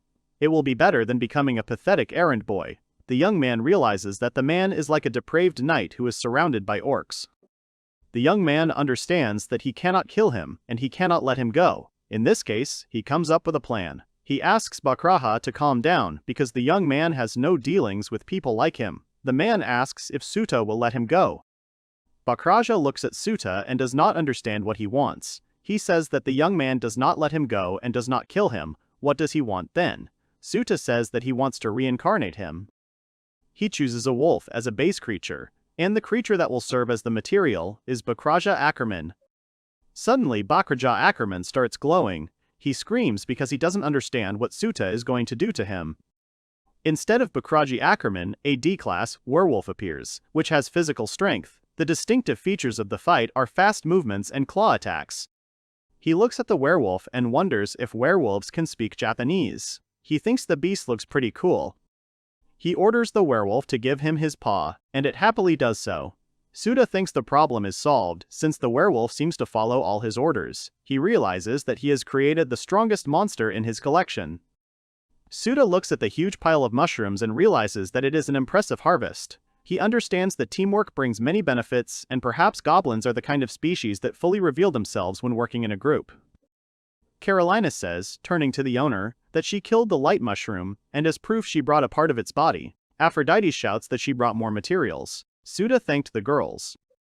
The young man thinks that he gave Dee and Carly another task, so now they can complete tasks at their discretion at the same time, and this time, they have a very large catch. Suddenly, Carolina asks the owner how they will carry all this on themselves, because it is too much for 3 at once. Souta asks Carolina not to worry about it. He uses a ball capsule and moves all the mushrooms there. Carolina says it's amazing and she admires how Souta uses the ball capsule. She also adds that she didn't doubt the master's powers. Souta scratches the back of his head and says that every new reaction from Carolina makes him feel very awkward. He thinks that his goddess is replacing him, but before he can make a reservation, he notices that she is not there. Suddenly, they heard a scream from the side. An amoebic slug was attacking Aphrodite. The monster was level 7 and class F. It had high survivability, but no skills at all. Souta realized that the amoebic slug was over 2 meters tall, and in terms of stats, it was the strongest of the wild creatures he had encountered. Meanwhile, the goddess of beauty, Aphrodite, begged Souta to save her because the monster was all sticky and she felt uneasy. Souta asks Aphrodite to hold on a little longer, and he will save her now. However, to everyone's surprise, the amoebic slug knocks away the ball capsule that Souta threw at it. It was so unexpected that everyone was surprised. No one had ever hit the capsule, so Souta hadn't thought about it. So, hit doesn't mean hit. The young man tries to figure out what to do. The mushroom's paralyzing powder won't reach this slug, and it might also hit Aphrodite. Suddenly, Carly tells the young man to trust her, because with the strength of her legs, he can easily get to him. Souta notices Carolina's self-confidence and thanks her. If she lands at least one hit on him, he will have one chance to ask for a capsule in this monster. Suddenly, Aphrodite makes a very strange sound. Souta notices this and says that she is screaming very strangely and asks if something happened to her. The girl says that this monster is touching something it shouldn't touch. Souta realized that the slug was trying to take Aphrodite's clothes. Most likely, he decided that the clothes were preventing him from eating the girl. The young man apologizes to the goddess and shouts at the monster to do something bad to her, while in his thoughts he supports him in every possible way. Carolina looked at her master with embarrassment and thought that this damn goddess of beauty had managed to charm her master. She approaches the slug slowly and gives it a chance to grab her. Then she says, embarrassed, that there is no forgiveness for her because she was also captured. Souta tries to process what's happening in his head. He thinks that the slug can't be strong enough to catch even Carolina with her level and stats. At one point he realized that it wasn't his imagination that she had just run and surrendered to this monster without resistance. Hearing her scream, he pushed these thoughts aside because that simply couldn't be. The girl said sheepishly that the tentacles of this amoebic slug were very sticky. She did not expect that. At one point, the monster pulled off Carolina's clothes as well. The young man thought that he had pulled off his clothes again, like a god. Souta began to look at what was happening and could not tear his gaze away, considering it all beautiful. He was pulled out of his thoughts by the cry of the goddess Aphrodite, who ordered the young man to quickly save her and Caroline. Carly asked the young man to save them as he wished. The young man stood on the ground, waking up, and wondered what to do next, because he couldn't just stand there and stare. If he didn't save his girlfriends, the monster slug might eat them. In an instant he noticed that all the tentacles of the amoebic slug were now occupied, because he was holding Caroline and Aphrodite with them. The young man decides to throw the ball capsule at him again. The object hits the target and successfully captures the slug. In front of Souta, the amoebic slug was a level 1 aquatic monster. It was a tenacious monster and its skills were completely absent. Feeling a solid support under their body, the girls exhaled calmly. Aphrodite was all sticky, but she was glad that she was saved. Carolina crossed her arms and called the owner of Souta delightful. Having reached the city, the young man held the spherical capsule and thought to himself that for him, this military expedition had turned into a rich catch. He, Aphrodite, and Carolina have completed all the quests. Souta has caught 7 mushrooms and even 1 amoebic slug. He even decides to try to crossbreed the creatures he has caught in the evening. When he reaches the Adventurers Guild, he thinks that his smile never leaves his face as Chloe praises him. After some time, the quest reward of 76,000 coal was ready. Chloe told Souta that he was as excellent as always. Usually, it takes more than a year to complete such a volume of work, but the young man has collected so much material in one. She has never seen anything like it. Souta scratches his head and laughs. He says he doesn't deserve such praise. And he thinks to himself that Chloechka has sunk into his soul, because she always praises him, and she herself is very kind. The young man clears his throat and invites the young girl to have dinner together in the evening, somewhere near the Adventurers Guild. However, Chloe suddenly tells Souta abruptly that she will agree some other time. Souta thinks to himself that the outsiders on Earth and in the other world are also outsiders. This is very sad. In any case, the young man now has money, so he is going to go now and buy out the entire department store. Aphrodite and Carolina are waiting outside. They see Souta crying and discuss it among themselves. Suddenly, the young man turns around and asks Carolina if she needs to buy anything, because in her new life she probably has all sorts of different needs, so forgive him, don't be shy and tell him. Carolina starts to shine and thanks Souta. She agrees to his offer and says that she would be happy with comfortable clothes that are easy to move in because in the maid uniform it is difficult. Souta agrees to this offer. She also starts to get a little embarrassed and, blushing, asks Souta to buy her a change of clothes as well, because the only clothes she has now are what she is wearing. Souta clenches his hand into a fist and says firmly and clearly that he will have to select this very carefully. Aphrodite chimes in and says that she wants clothes like that too. Souta remembers that she bought them for herself yesterday, and Aphrodite replies that a woman can never have too many clothes to change into. After some time, they reach a trading shop with a guild license called Silver Shield. Souta goes inside, followed by Aphrodite and Carolina. They see before them a place where clothes are sold, where all the goods are shining with beauty. Women's clothing in Adelheid is almost no different in design from what is made on Earth. The other day, from the story of Mr. Edgar, the owner of the trading shop, Souta learned that in Adelheid there is a material similar to rubber, which is easy to process, and it seems that the history of women's clothing goes back many centuries. In general, as a fan of clothes for young girls, there is something in this world that will pleasantly surprise Souta. He also specifies that for now, classic clothes are in first place for him. Aphrodite and Caroline are looking at the goods in the windows. The goddess asks Caroline to look at one item, calling it very cute, but the demoness replies that it is no longer appropriate for her age.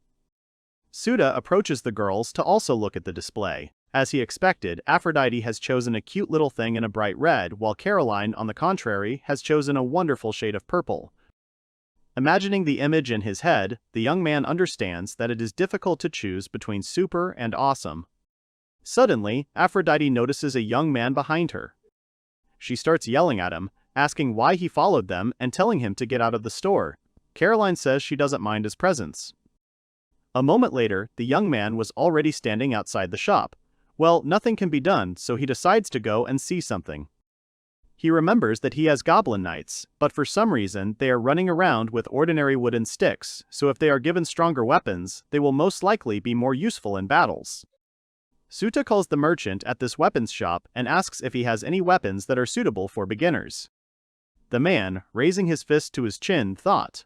The man said that he had some kind of weapon for beginners, but he could not recommend it to Souta. The young man wondered why.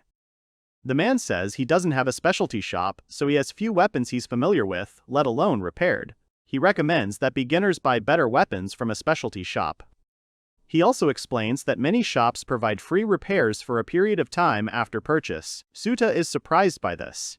The man continues and says that if the young man wants, he can suggest a gun shop in St. Bell. After a while, Carolina and Aphrodite show up. Souta is eager to see Carolina's new look, which she will wear on her next mission. The girl bought an E-class ranger suit and F-class leather boots. She thought that such clothes were very expensive, but Souta told the girl not to worry about the price and also praised her for her good choice. While Souta was flying in the clouds, Aphrodite looked at the price tag of this suit and was indignant. Because Carolina's clothes are much more expensive than hers, as much as 6 times. Souta says that if the girl insists so much, he will buy her something new next time. Aphrodite was embarrassed and made the young man promise that next time they will buy her a new suit too. After some time, the group arrived at the last place for today, a gun shop that Mr. Edgar had told them about.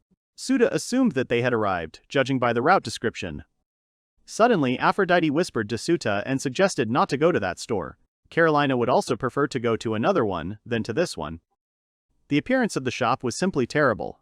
An old and cracked building with a closed door and curtained windows. The shop was called the Scarlet Blade Gun Shop, a very creepy place.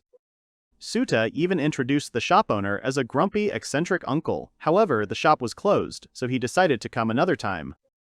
Suddenly, the door of the shop opened, and a cute little girl came out. It was CLO. Otherlod was a dwarf. She looked to be 13 years old. She opened her eyes and greeted the bright sky, saying that they hadn't seen each other for a long time. Souta, Aphrodite, and Carolina were amazed that a little girl came out to them. Suddenly, the girl notices 3 people who have arrived. She asks if they have come to the store.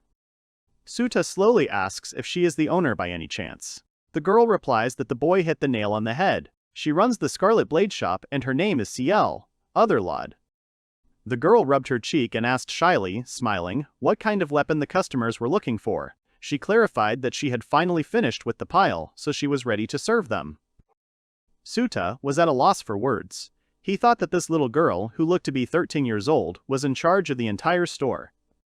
Suddenly, Seal opens his eyes and screams in fear, addressing Souta as Mr. Adventurer. She asks, pointing to Aphrodite and Caroline, if those 2 girls really came with the boy. She says that it was like being doused with ice water. It is the first time she sees such charming visitors. She also calls them amazing beauties.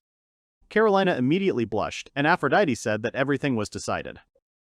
They will buy weapons in the shop, Scarlet Blade. Souta said that Aphrodite just suggested looking for another shop. The girl replied that it was a long time ago, so she does not remember anything like that. She says that at first sight she was almost knocked off her feet by her beauty, so this little one is promising. Aphrodite is sure that she knows her blacksmithing. Souta didn't understand why Carly and Dee were here at all. Seal said welcome to the customers. She asks them to come in, take their time, and look around. Souta is stunned. The outside of the store looks so creepy, but inside everything is very clean and comfortable. He looks at the goods and thinks that everything is as he expected. The retail shop has nothing to compete with such a rich, specialized store, but on the other hand, there is so much goods that his eyes run wide. Seal noticed Souta's awkwardness and said that she felt that Mr. Adventurer was not experienced with weapons yet, so she offered her help and wanted to suggest something. Souta beamed with joy. However, Souta hesitated and said that he did not need the weapon. After a while, a goblin stood in front of Seal. She realized that the weapon was for the Goblin Knights. The girl apologizes and says that she has never picked up a weapon for monsters before. She tries to think of something. Souta says that means Seal has never seen tamers as customers before. The girl replies that there have been, but few people buy weapons for monsters, primarily because not all monsters can use weapons. The young man recalls that indeed, among all the monsters he saw, only the Goblin Knights could use weapons. He had never met a goblin, an elite goblin, or a goblin knight in the city or the forest. It was probably almost impossible to instill weapon skills in monsters unless one had the ability to crossbreed monsters. Souta agrees with CL and offers her to look at some set, so he asks to see something like a cheap one for beginners. CL accepted the request. After a while, the goblin was holding an F-class bronze sword. Adventurers often go on raids, so they prefer a bronze sword. He also held a F-class round shield which was light and easy to handle. The whole thing cost 9,000 coal. Souta looks at his 3 goblins, who are armed with a sword and shield, a spear, and a mace. He realizes that they now look exactly like knights. He also assumes that when he can equip all the goblins as knights, he will have his own squad of unstoppables. The young man understands that the price is not too high, so he tells CL that they will test all the weapons now, and then buy 3 more shields. The girl thanks the young man with a smile. The young man moves everything into a spherical capsule and says that tomorrow they will fight and see if the weapon is suitable for goblins. After payment, Seal asks Souta for one last thing, a name for the visitor card so that subsequent repairs to the weapon are free. She also says that if the weapon gets dull, it should be brought to the shop. The girl smiles and gives Souta a visitor card and says that they are always happy to see him at the Scarlet Blade store. In the evening, Souta had already arrived at his hotel. Aphrodite and Carolina plopped down on the sofa, and Souta sat down on a chair and stretched. Finally, he could rest. The young man thought that his group had done a lot of things today, but his level had not increased at all, but suddenly he noticed that a new skill had appeared. Contact. The ability allows one to maintain a mental conversation with captured targets within a radius of 50 meters from the tamer. He understands that this ability is similar to telepathy. He realizes that if this skill works, it will bring a lot of benefits, so he decides to use it right now on Caroline and Aphrodite, who were resting on the bed. Souta suggests that he needs to direct his thoughts towards Aphrodite and Caroline to test the new skill. He uses telepathy to warn Aphrodite and Caroline that he has learned a new telepathy skill, and if they hear him, they should try to respond with the thought voice as well. Aphrodite is surprised by this and says that this can't be true, then asks if the voice in her head is really Souta's. Carolina is also surprised and says that it is simply amazing and that she is very impressed. Carly added that they will now be able to talk to the owner 24 hours a day. Souta suggested trying to test the contact skill in different ways, so he asked Caroline and Aphrodite to help him. Carolina agreed, and Aphrodite said that she had no choice. After a while, Souta said that the skill, contact in general, is very clear. It turns out to be a super useful skill. The main point for using the skill is that without Souta's participation, his other warrior monsters, Aphrodite and Caroline, cannot communicate with each other. Even with this requirement, Souta thinks that this skill is still pretty cool, especially the fact that it can send commands even to those in the capsule. Goddess Aphrodite asks if they are finished. Souta says that it is finished and thanks everyone for their help. The girl says she's the first to shower, and Carolina says she'll do the laundry. Souta decides to quickly crossbreed the monsters. Today he caught 8 light mushrooms and 2 amoebic slugs. He looks at what he can cross and sees that there is only one possible combination, a light mushroom and an amoebic slug. He also sees a skill that can be created, a paralyzing powder of confusion that puts the opponent into a state of sexual desire. Souta realizes that he needs to confirm this skill immediately. He crosses a light mushroom with an amoebic slug, summoning a mad mushroom. The young man notes that the mushroom has changed the color of its cap, and that's all. In other respects, it hasn't changed its appearance one bit. The young man examines the new monster and thinks about how to conduct the experiment. If he orders the spores to be sprayed on the girl, then this can be regarded as a bad deed committed by bad men. Suddenly, he realizes that if he orders the crazy mushroom to spray spores with the help of contact, then most likely the victim will not even realize that this is the work of Souta himself. In general, the young man understands that this is the perfect crime. Suddenly, the bathroom door opens, and the goddess Aphrodite comes out. The girl sees the new monster and says that he has a very cute pink hat. She also says that Souta has a very convenient skill to create such creatures, because you can make as many powerful monsters as you want, and the day when he defeats the powerful demon and she returns to heaven is even closer. Souta is stunned, because now is the perfect chance. He uses his contact skill to speak his thoughts to the mushroom so that it can use his powder of disorder skill. Suddenly, the mushroom sprays spores right on the goddess. The girl starts coughing and asks what kind of powder it is. Suddenly, the powder gets to the young man himself. He understands that this action was reckless, because it seems that the chaos powder has a larger attack area than the paralyzing powder. Suddenly, Aphrodite grabs Souta by the shoulders and, blushing, throws him to the floor. The girl says that something is wrong with her and she doesn't understand what's happening to her. Souta realizes that his entire body is also burning and he cannot resist. The effect of the mad mushroom powder affected both Aphrodite and Souta. The situation was very uncomfortable, but now the young man is unable to think clearly. He thought that Dee was actually a very attractive girl. Suddenly, Aphrodite began to lean right towards Souta's face. She asked him to freeze for a minute. Suddenly, Carolina appeared in the room with a bucket of cool water. She poured all the water on Aphrodite, and some fell on Souta. Then the girl asked if the goddess and her master had come to their senses. After the goddess Aphrodite came to her senses, she became embarrassed and shouted at Souta not to look at her. She asked many questions, such as what was going on here. The girl said that no matter what was going on here, she did not like Souta. She ran away, slamming the door behind her. Caroline thought in her mind that this cunning cat was wagging her tail at her master. She wanted to kill Aphrodite. The young man asked if Caroline was okay. The girl asked what the master wanted from her, and in her thoughts she reproached herself for having to restrain her feelings. Souta didn't understand what just happened. It seemed that due to the contact skill, some of Carolina's thoughts leaked out. He didn't expect that from this cute girl. He said that now they know that cold water helps against the abilities of the mad mushroom. Caroline replied that when she lived in the village, they were often attacked by mad mushrooms, and she knows how to resist them. She then tells the master that if he tries out new skills in the future, he should use her. Unlike Lady Aphrodite, Caroline continued, no matter how ashamed she was, she would not run away.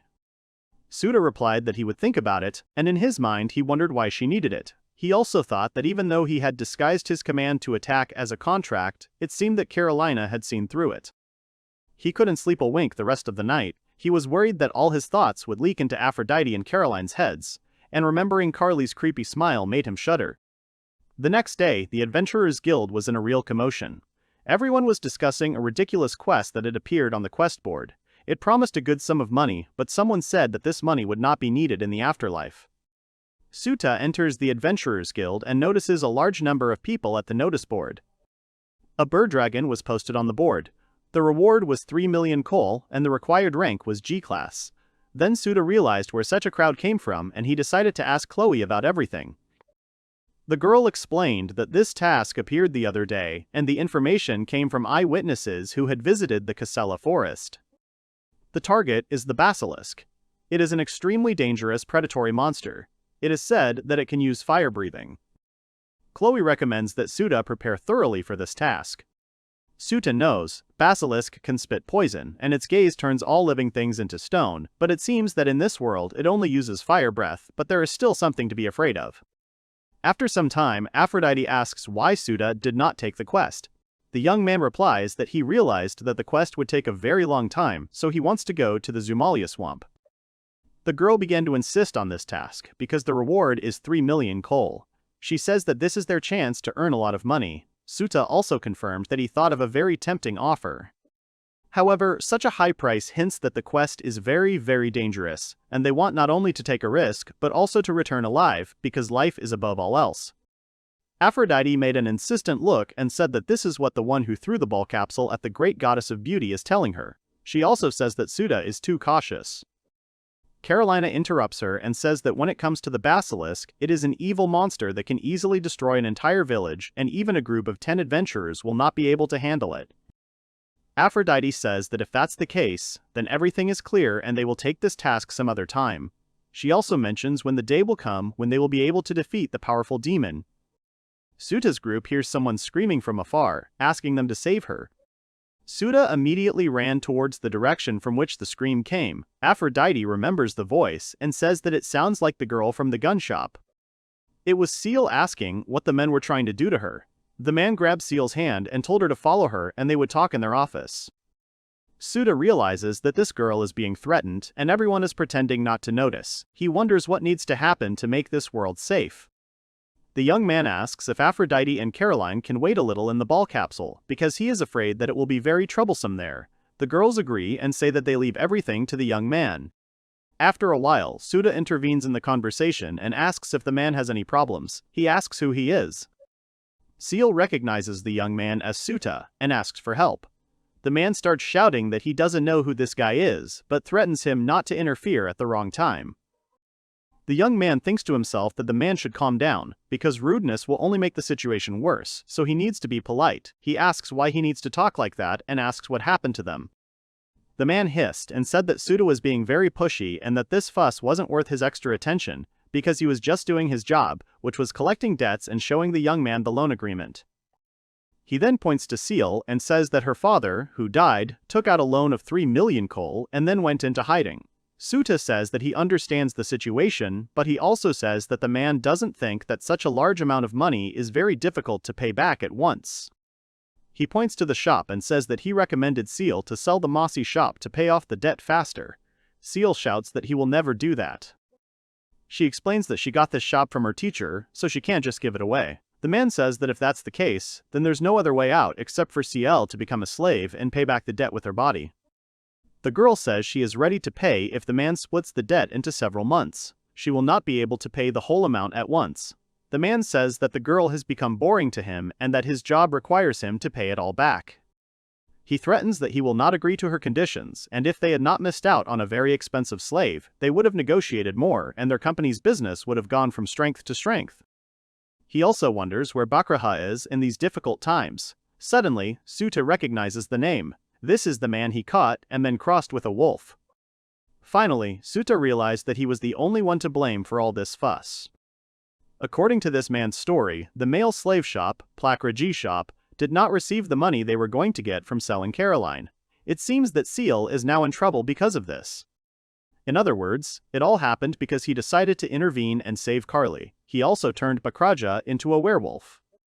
It turns out that he must take responsibility for himself, so the young man offers to pay off the debt to him instead of Seal. Souta looks like an adventurer with poor equipment, so he won't be able to do anything. Souta knows that it's not that easy to raise 3 million coal, but he has one way. As he says this, he recalls an unusual task at the Adventurers Guild. Souta asks the man to wait 3 days and he will definitely collect 3 million coal. The man says that this will not work. Why should they wait and what will they get out of it? Souta digs into his pocket and pulls out an object, saying that this should convince the man. The object turned out to be a coin. The young man said it was a prepayment. If he broke his promise, the man could keep the coin. The man smiles and says that in that case, he will wait 3 days, but he really doesn't think that it will change anything. The girl approaches Souta, hinting that he shouldn't pay her debt. The boy tells Seal to leave it to him. He uses the contact skill to contact Aphrodite and Caroline and tells them that it's time to move out because they are heading to Casella Forest. Defeating the basilisk will bring them a lot of money. After some time in the forest of Casella, Seal went with them. She says that Souta-san is crazy. She then talks about the basilisk and explains that this monster is very famous among blacksmiths. It has very strong scales, which are used as material for high-class armor worn by royal knights. This monster is difficult to deal with even for a group of adventurers. The young man replies that if she thinks so, she could wait in the city. Seal gets mad and says that she couldn't do that because it's her and her teacher's problem. If she not only got other people involved but also made others suffer, then she won't be able to face her teacher. Souta gets distracted and asks why little CL is running the store alone, meaning where her teacher is now. Seal replies that even she doesn't know that now. Her master was not only an amazing blacksmith but also an adventurer. 2 years ago, her master went to pacify monsters and the connection with him was broken. Souta says he understands everything, but he wants Seal not to worry. Because he is very super strong and won't lose to some basilisk, Seal was touched by his words. The girl awkwardly apologizes and says that her words may seem harsh, but in her eyes, Souta does not look so strong. It was a straight knife to the heart. Then the goddess Aphrodite intervenes in the conversation and says that Seal is absolutely right, because he looks completely unreliable. However, she wants Ciel to be calm because the goddess is an ally of Souta, the goddess of love and beauty Aphrodite. The girl puts her hand on her chest and laughs. Ciel starts screaming because Aphrodite introduced herself as an Olympian goddess. The girl says that even though she is a village girl, she won't be fooled by such a trick. Souta realizes that D is very famous. Aphrodite flared up with anger. She wants to prove that she belongs to the gods. The girl tries to think of a way to prove it. She says that under her clothes, Ciel is very beautiful and has a good body. She also adds that she is a size 3, and her measurements are 86, 53, 83. Ciel tries to find out how the girl found out about this. Aphrodite replies that only gods have this ability, and she has the eye of a god, so with this ability she can see right through Ciel, even the color of her clothes. Ciel asks if the Eye of God skill is really something only gods have. Aphrodite says that everything is correct and the color of Ciel's clothes is white. The girl became embarrassed. She also adds that Ciel should wear more or less nice clothes. The girl tries to make Aphrodite shut up and not say another word. Souta interrupts the conversation and asks them to wait. He also asks if Aphrodite didn't say that after being launched to Earth, she was cursed and can no longer use her skills. The girl replies that although she said so, Souta's ball capsule has a powerful healing effect that gradually removes curses, so in fact, this skill returned to her only recently. However, Souta points out that in addition to Ciel's size 3, Aphrodite also saw the color of her clothes. Her skill is an improved version of his piercing eye. The girl replies that the boy is right. The young man thought to himself that he also wanted such a skill. At that moment, the girl answered that if Souta wanted to use her skill, then he should now fall down to kiss her feet and beg her, calling her Lady Aphrodite to grant him her power. Souta giggles awkwardly and says that he will do it the next time he gets the chance, but he thinks to himself that he wants this skill so much that he is ready to kiss even the goddess's boots because he is very interested in knowing what color the girls in the city are wearing. However, if he does this, the girls around him will look at me as a terrible person. He covers his ears with his hands and thinks he's going to go crazy with envy. He is pulled out of his thoughts by Carolina. She puts her fist to her mouth and says that she is wearing black today. The young man imagines the color black and peacefully thanks her in his thoughts. Aphrodite changes the subject and asks if they will split up this time. The youth replies that they will not split up because who knows when the basilisk will catch up with them. Souta says that the basilisk is a very dangerous opponent since it costs 3 million coal, so they should be careful and stick together. Suddenly, Souta hears some rustling from the bushes. The next moment, a pack of wolves, 7 in number, appears from the bushes. Normally, the boy would have caught them in a capsule, but this was a good opportunity to summon the Goblin Knights. He summons the Goblin Knights to show off their new gear. The goblins then use their new weapons, a sword, a spear, and a mace. After a while, the young man looked around the battlefield and saw that the new equipment was simply magnificent because the goblins dealt with the wolves in the blink of an eye. He thanks the goblins for their excellent work, and the monsters are happy because they were praised. Suddenly, the young man notices that one wolf has survived. Suddenly, Caroline bursts in and asks the owner if he doesn't mind. Could he leave this wolf with her? The young man replies that he doesn't care, but also wonders why she needs it. The girl replies that vampires need to drink animal blood from time to time, and wolf blood is very nutritious food for them. The girl says that it makes no difference to him, so he allows the girl to do as she pleases. Carolina thanks the young man. Suddenly, everyone is silent, and Souta asks why the girl doesn't drink wolf blood. She awkwardly replies that, to be honest, it embarrasses her a little, so she asks to turn away for a moment. Souta agrees and turns away. He remembers that the girl named the color of her clothes, but was embarrassed to show herself at the meal. The young man thought she was strange. At this moment, something appeared on the horizon. Carolina, noticing this creature, began to scream for the owner of Souta to look up. Suddenly, a basilisk falls from the sky, a level 24, Class B monster. It had very high stats, especially survivability and magic power, and its skills included fire breathing. The young man looks at the sky in horror and notices the high characteristics of the monster. Suddenly, the monster uses fire breath. Souta tells the girls that it's too dangerous here, so they should return to the ball capsule. He then orders the Goblin Knights to return to safety. The goblins accept the command and pick up Ciel to lead her away. The boy squeezes the ball capsule and then throws it straight at the basilisk, calling his throw fatal. He thinks that no matter how high his stats are, if the ball hits him directly, it will absorb him. Suddenly, the basilisk creates an air current with its wings and then knocks the capsule away.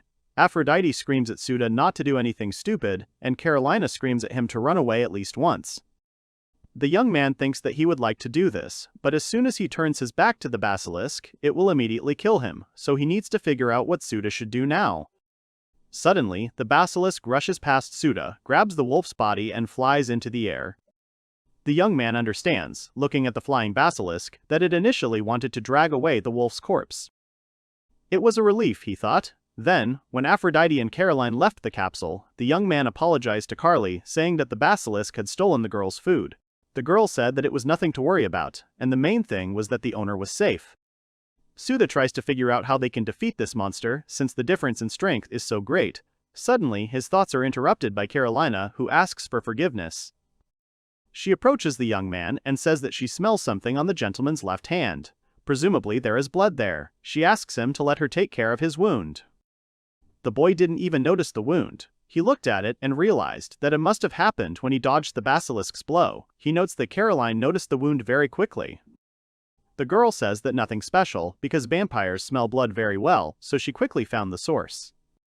The young man says that it turns out that the girl can smell the blood of the wolf that was just dragged away by the basilisk. The girl responds positively, noting that she clearly remembers this smell, so she wonders if she will be able to recognize it at a distance of 200 meters. Souta realizes that this way they will be able to come up with tactics for the group, because thanks to Carolina's senses, they will be able to determine the location of the basilisk's lair. He takes Caroline by the hands and thanks her, saying that he is happy that they have become friends. The girl blushed and could not utter a word. He turns to Aphrodite and says that he wishes their goddess was as useful as Caroline. The girl twitches and then starts screaming that Souta is allowing himself to do this, because she is also useful, so she asks the young man to give her a task to show herself. Souta folds his arms and says that he has a very important job that he would like to entrust to the goddess, because it is not such a dangerous job for such a girl. She says that the boy underestimates her. After all, she is a goddess, so there is no job she cannot handle. The girl says that she will show everything she is capable of. Souta smirks and says that the girl has given her word. He then turns to Seal and asks if she can do something for him. The girl agrees.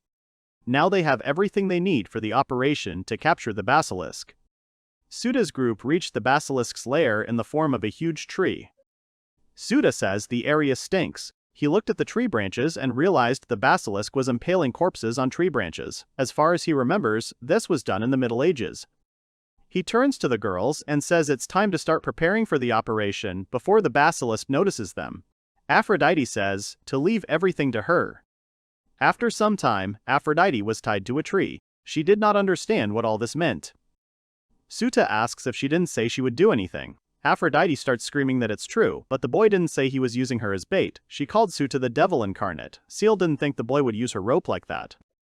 The young man said that the goddess should listen to him. He himself is not pleased, but only such a goddess of beauty as Aphrodite can do this difficult job. The girl awkwardly repeats Souta's words. The young man begins to firmly say that everything is exactly like this, and he plans to call this operation the Temptation of the Basilisk. He continues saying that how can an ordinary girl seduce a monster? No, it is impossible, but Aphrodite can do it because she is the great goddess of beauty.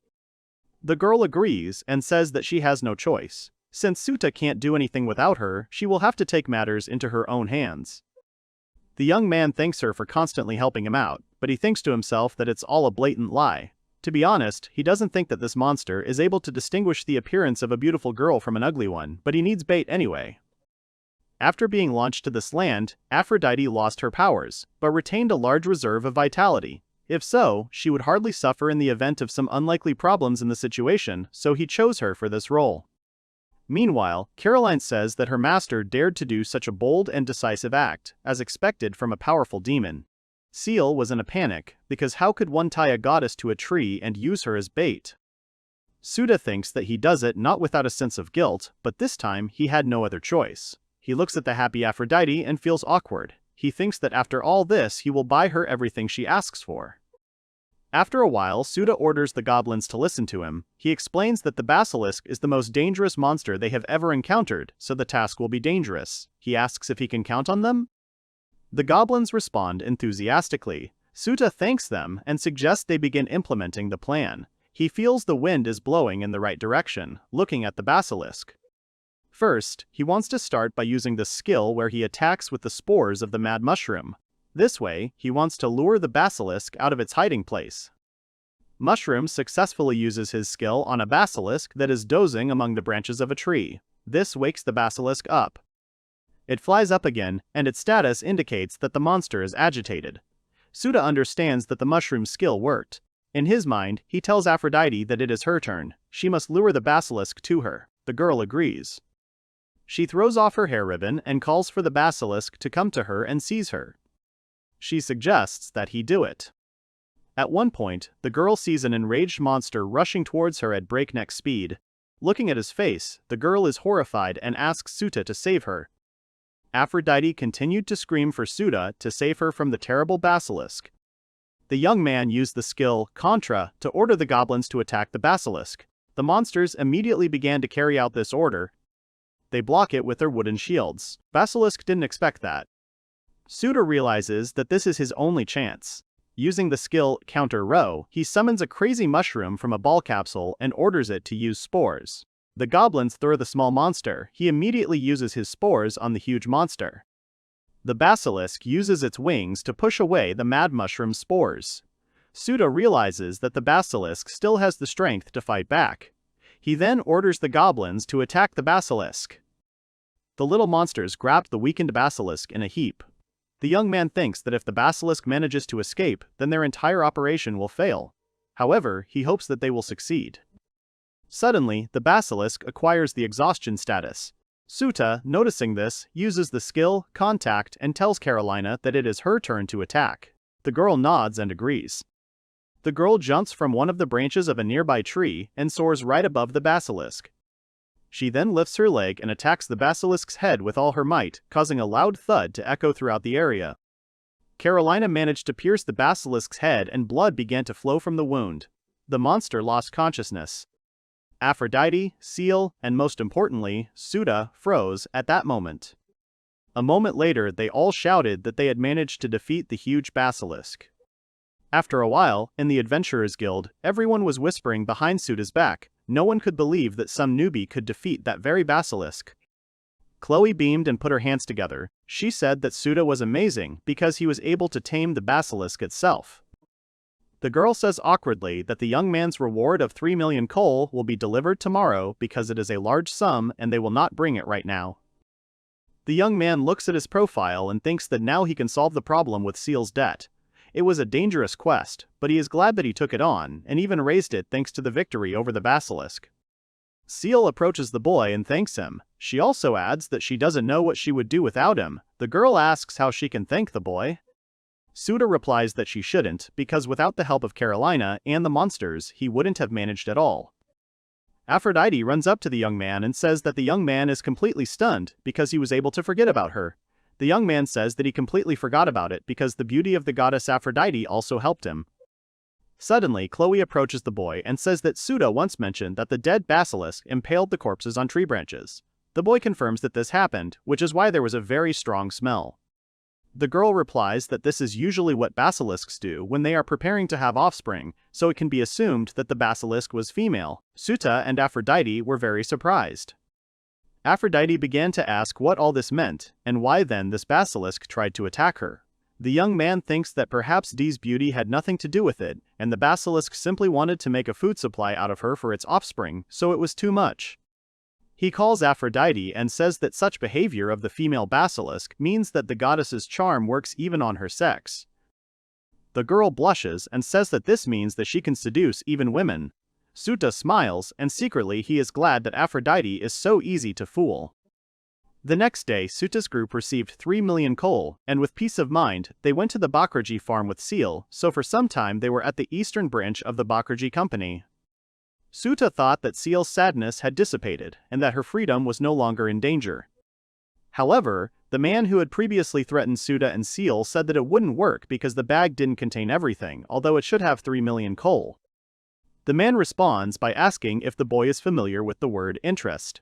He also says that he admires the fact that they have collected such a large sum in such a short time, but the amount of debt cannot stand still. The boy asks again about the interest, and then asks how much they still owe. The man starts counting and then says that they still owe about 3 million coal. Souta is shocked. The man says, relaxed, that if they bring this amount, the topic of new slaves will be closed forever. Souta understands that the man did not initially intend to fulfill his promise, and decided to change the rules during the game. The boy started shouting, demanding answers as to why such demands were made. At this time, Seal took out a bag and said that he would pay and that the bag contained 3 million coal. She says she wanted to give them to Souta, because at least she is free now. The man rummages through the bag and can't believe his eyes. Seal bows, apologizing for the long delay in paying, and then turns around and heads for the exit.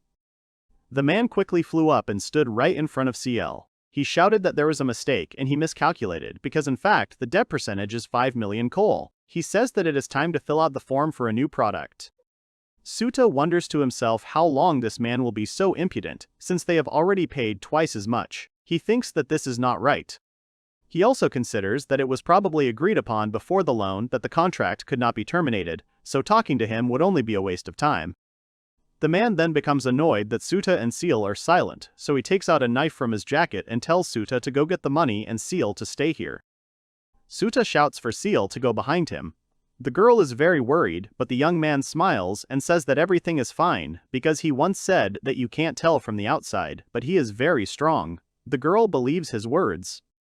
The man asks the boy if he wants to dance, but the boy just smirks. He takes out his ball capsule and says that he has someone suitable to teach this man a lesson. The young man then summons the werewolf and orders him to attack.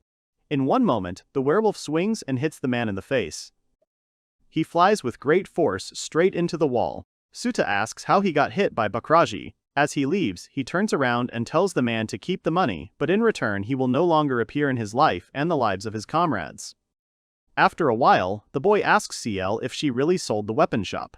The girl replies that it is true. She sold it right after returning and also had time to think about it during the mission. The young man realized that Ciel got those 3 million coal from selling the shop. He asks if that's okay, since the shop was very important to Ciel because it belonged to her master. The girl smiles and says that she couldn't go looking because she was always busy working in the shop, but looking for the master is much more important than working in the shop. Souta says he understands, and adds that it was a good decision. He's sure that Master Ciel wouldn't want her to spend her entire life in that shop. Ciel then turns to Souta, pulling him out of his thoughts, and says that she wanted to ask him something. Souta could take her with him. The young man is surprised and decides to clarify whether the girl really wants to go on a trip with him. Ciel replies that even though the only thing she can do for the journey is create and repair things, she could become a personal blacksmith for Souta's company. He insists, saying that she is confident in her suitability for the group, but she also adds that this is a way to repay the group for helping her. Souta says that this is a very good offer. However, he adds that the purpose of their journey is to defeat a powerful demon, so he wonders if the girl understands how dangerous it can be. Ciel says that she doesn't care about the purpose of the journey and how many difficulties and dangers they will encounter along the way, even the mighty demon himself, but the main thing for her is to find her master. Souta asks if the girl wants it that way, then she is ready for anything. Ciel replies that it is absolutely so. The young man asks the girl to turn away for a second, and she complies. Souta then touches Ciel with his ball spear. The girl turns around because a bright light has formed behind her. Suddenly she moves to some clearing and tries to understand where she ended up. Suddenly she sees Aphrodite and Caroline. The girls who were peacefully resting in the sphere are surprised by Ciel's sudden appearance here. The girl starts shaking her head and asks what Souta did to her. The boy uses the skill contact to address the girl and asks if she can hear him. Ciel can't understand how Souta ended up in her head. He says that if the girl wants to get out of there, she should tell him right away and he will let her out. If she wants to say something, she should use telepathy, concentrating on it, and the young man will hear her voice in his head. The girl, after listening to him, asks why the young man placed her inside the capsule, but Souta replies that it is more convenient this way. The young man says that traveling is associated with great risk, and the ball capsule is able to protect the girl. In addition, if she gets tired of walking, she will be able to rest inside the capsule. Also inside the capsule, Sayil will be able to heal his wounds or illness, and also satisfy his hunger. Sayil is surprised by this. She nodded, realizing that it did make sense. Aphrodite and Caroline, who were watching from the side, were surprised at how beautifully Souta had veiled everything. Meanwhile, the young man, picking up the capsule, said that thanks to this agreement, he now has a pretty blacksmith girl in the women's group. This is simply excellent. The next morning, Souta wakes up from something pushing him out of bed and onto the floor. Waking up, he looked around and saw the sweet face of the goddess Aphrodite, who was sleeping peacefully. The girl softly said the protagonist's name, which made Souta blush, but later she asked in her sleep if her breakfast was ready. At that moment, Caroline and Seal were sleeping next to Aphrodite. Caroline was giggling in her sleep, saying that she was so happy that her master had shown his true face, and Seal was dreaming something obscene because she called Souta an animal. Souta looked at the overall picture, where Caroline was sleeping against the wall, Seal was in the middle, and Aphrodite was lying on the edge. It was she who pushed the boy. Souta tried to understand what the girls were dreaming about. Blushing, he wondered why they were all here. Of course, there was nothing better than sleeping with such beauties, but it was impossible to sleep with them in any sense. After some time, the young man told the girl, when they had already woken up, that they were having a hard time getting up, but before they set off on their journey, he wanted to tell them something. Aphrodite, rubbing her eyes, asked what kind of formality this was. Souta said that the girls used to always sleep in the capsule, but lately they've been constantly going outside to sleep, so he wants the girls to explain to him why they do that. Aphrodite says that, of course, it is very comfortable inside the capsule, but she is very tired of being limited by the capsule. The young man then asks Caroline's opinion. The girl replies that her task was to watch Aphrodite so that she, having sniffed the mushrooms, would not attack her master with animal instinct. The girl was very indignant and started yelling at Carolina for remembering that incident. She said that she had no need to attack Souta. The young man asked Seal's opinion. The girl answered that if he had allowed her to take blacksmith tools into the capsule, she might not have had to leave, but she was still lonely there without the girls. The young man says that he understands everything, and thinks to himself that the girls have good reasons, but it all starts with Aphrodite being the first to get out of the capsule, and, if you think about it, the ideal solution would be to arrange the capsule from the inside. After some time, the young man asked the three girls what items they wanted in the capsule. Aphrodite, smiling, says that she wants a soft and fluffy bed, like the one she had in heaven, so she would be infinitely happy. Carolina said that her heart would be glad to receive anything from the owner, but most of all she would like to have books, and if she had a mini-library with different editions, she would be able to endure the absence of neighbors. Seal said that she knows exactly what she wants. She wants to be given materials to create a new weapon, because when she works with high-quality materials, she loses track of time. After a while, the young man had a whole list of new purchases. Souta was surprised by the girl's requests, because even with money it is not easy. He understands that it seems that the mighty demon has not yet risen and he will not be able to do it quickly, so for now he can take care of the lady's desires, as well as take on a new quest. Life is returning to its banks. After some time, Chloe congratulated Souta, because for completing the quest, his adventurer rank was raised to F rank. The young man represents the rank system from rank G, which is the lowest rank, to rank S, which is already the highest rank. He rubs the back of his head and says that it turns out that it's pretty good. Chloe says that, on average, it takes a year for a new adventurer to rise to F rank. The girl adds that Souta's leveling speed is simply amazing. Apparently, his recent victory over the basilisk influenced such rapid growth. Due to his rank increase, more quests are now available to the young man, so she suggests that he take a look at the task board. 10 minutes later, the young man stood at the board and assigned himself 5 tasks: collecting iron ore, mining copper ore, collecting silver ore, collecting gold ore, and collecting platinum ore. The rewards were that money was given per gram of ore. The young man looked at these tasks with delight and realized that these were simply incredible quests, since they smelled of easy money. The reward for iron ore is not very big, but for platinum they will give fabulous money, as much as 600 coal per gram. However, platinum ore is not so easy to find, but if they succeed, they will quickly get rich. Even if he doesn't succeed, Seal's skills could be very useful to them this time. The boy gives Chloe the sheets of paper with the tasks and says that he is ready to take on these quests. Chloe says that these quests are about mining ore in the Ares mine. She asks if the boy has a pickaxe and a lantern. Souta says that he does not have either. Chloe says that since both of these items are needed for the quest, she suggests that he buy them right now. The pickaxe will cost him 5,000 coal, and the Faranya will cost him 2,000 coal. Souta adds up the numbers and says that for 4 people it will cost 28,000 coal. He says that none of this matters, because even though these expenses were necessary, he will still be able to extract more ore and will come out on top. 2 hours later, they stood at the Ares mine. Aphrodite says she's seeing the mine for the first time, and it reminds her a bit of cheese with holes. Caroline says many miners came to the Ares mine from the city of St. Bell to earn money. However, earthquakes often occur here, and monsters appear in droves, so the task of mining the ore has been entrusted to adventurers. Souta notes that Carolina knows a lot about this world. The girl thanks the boy for the praise, but she says that in matters of working in the mine, Souta should ask Seal for help.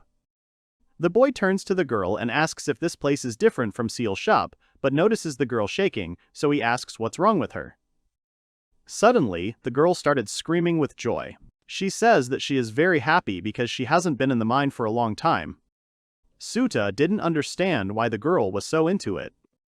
At one point, Souta decides to ask if it's true that Seal's race really likes rocks and earth, because as far as he knows, games often make cliches like that, so it's better to ask. The girl confirms this theory.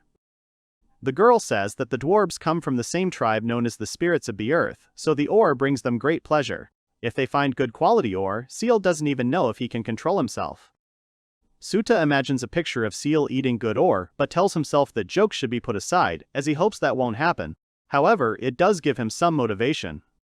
He tells everyone that it's time to start going to farm money and become rich, and together they set off to search for ore.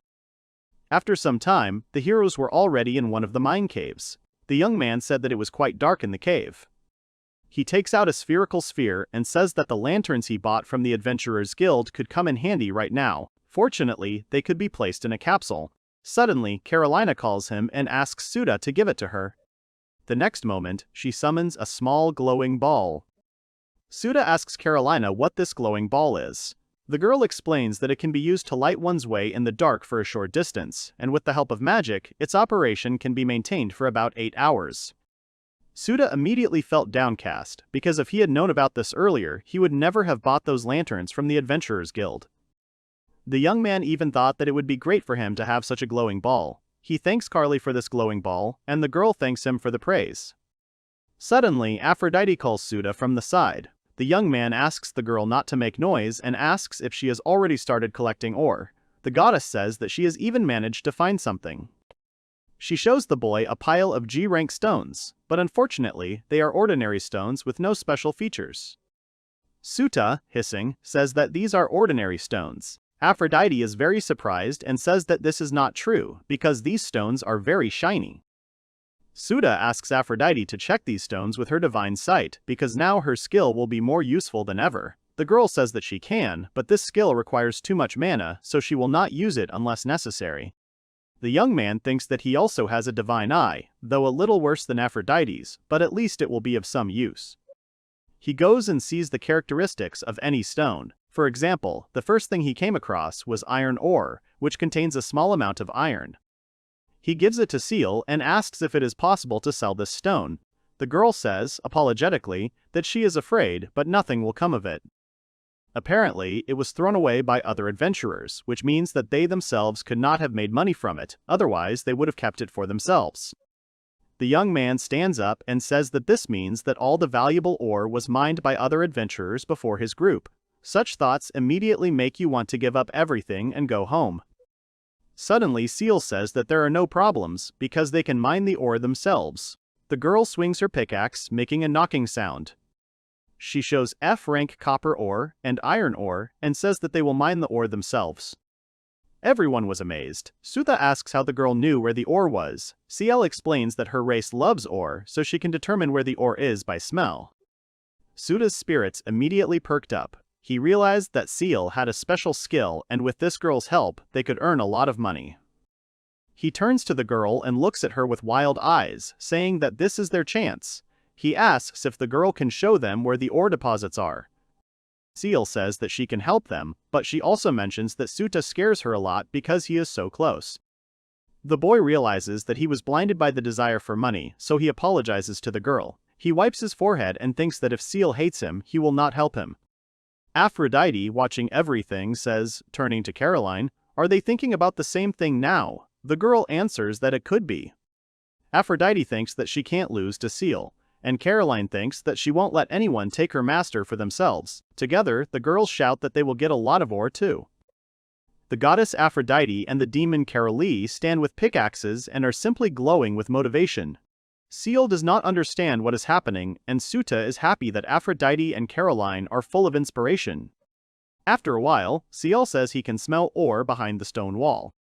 The boy tells Seal to start digging, but Aphrodite intervenes and tells Souta to trust her with the job. She saw Seal using a pickaxe, so she thinks she can do it too.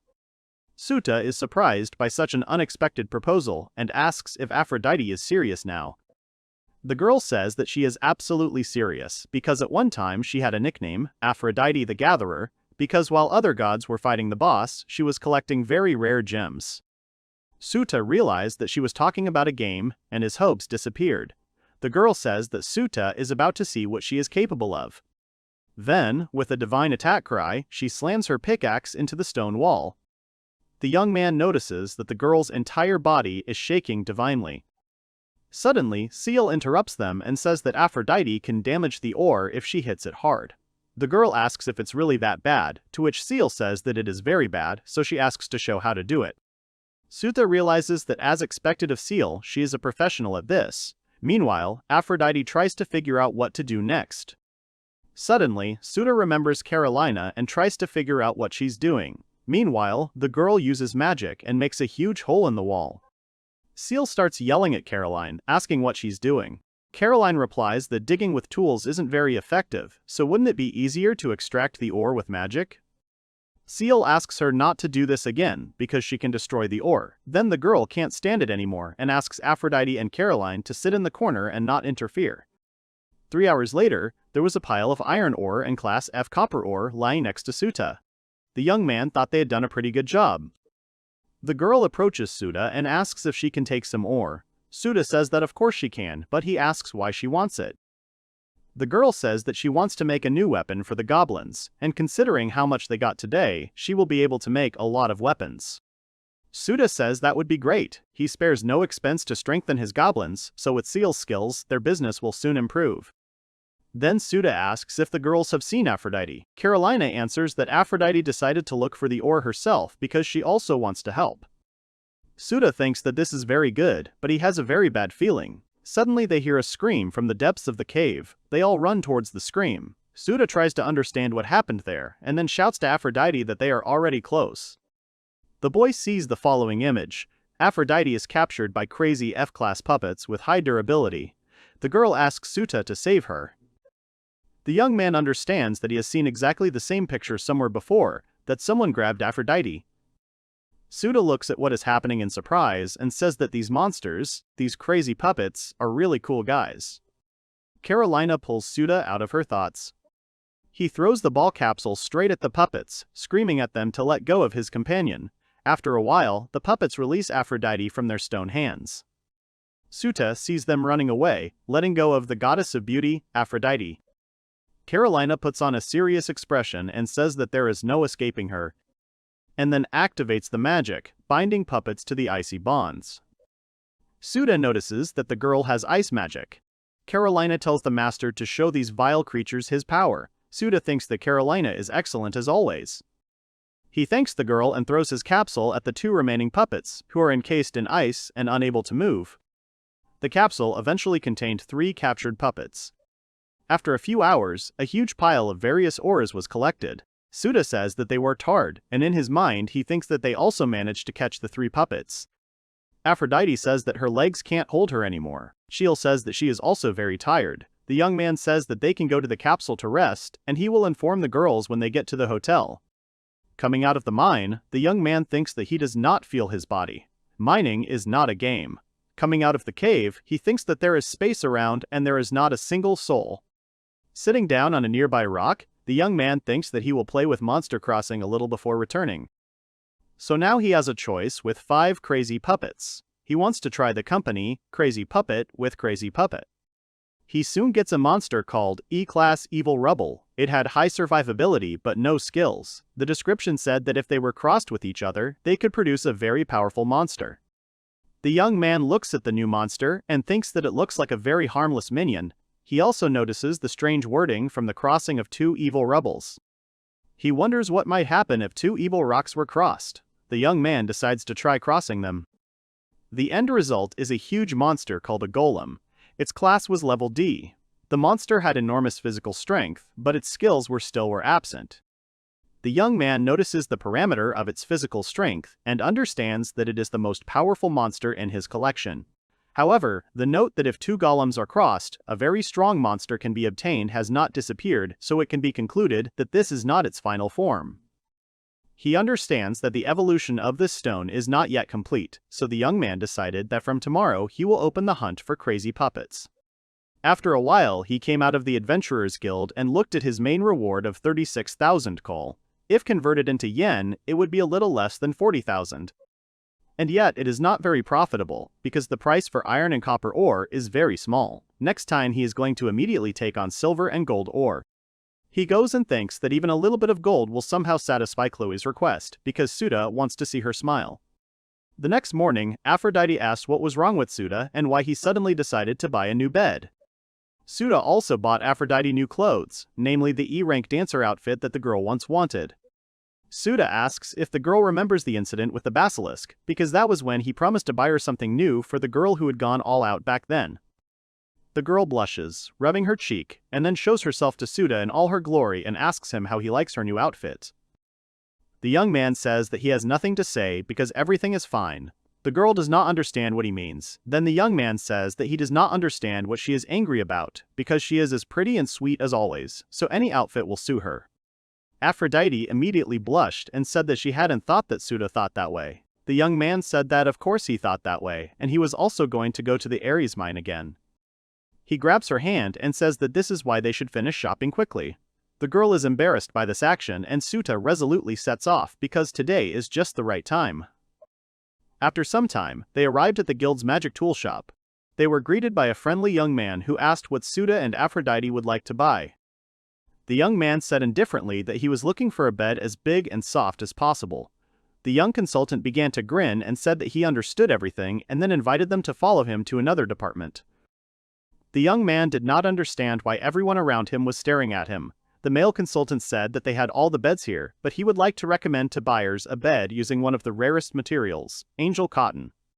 Suddenly it dawned on Souta, because the guy and the girl came to buy a bed together. Now everyone probably thinks that he is dating Aphrodite, or even that they are married. Consultant pulls him out of his thoughts. He says that he recommends buying this bed. It is made of very good materials, including angel cotton. While sleeping on this bed, they will feel like they are in heaven. Souta realizes that the bed looks very luxurious, and then decides to look at the price. The price of this bed made of 100% angel cotton is 1,200,000 coal. Suddenly, Aphrodite tells the consultant not to try to deceive them. The man asks if the girl really didn't like the bed. Aphrodite says that it looks like they'll have to call in an explanatory team. She says she means angel cotton in this bed. From what she can see, it's only 30% angel cotton. The other 70% is Ashira down. She wouldn't say it's bad material, but the man claims the bed is made of angel cotton, so it smells like a scam. The girl adds, speaking about the pillows, that they are made of absolutely no one knows what. In this store, it seems as if there are inappropriate materials everywhere, so she does not know how to choose what they need. Souta stands aside and wonders, this is amazing, and who would have thought that Aphrodite knows anything about anything? Finally, she's somewhat useful. Aphrodite clearly doesn't like that the seller is trying to scam them, so they need to sort this out quickly, and Souta can't afford a bed that costs 1,200,000 coal. He is about to leave when the man starts shouting for the young man and the girl to wait. He says that they have another bed, the quality of which he is ready to vouch for completely. He also says that this is the best bed in their store and is perfect for a married couple. These words surprise Aphrodite. Souta understands that even the seller took them for a couple, but it is not so. Aphrodite repeats the words of the seller and says to show this bed to them. The man thanks the girl. After a while, the man shows them a luxurious bed and says that it is made using the spores of a crazy mushroom.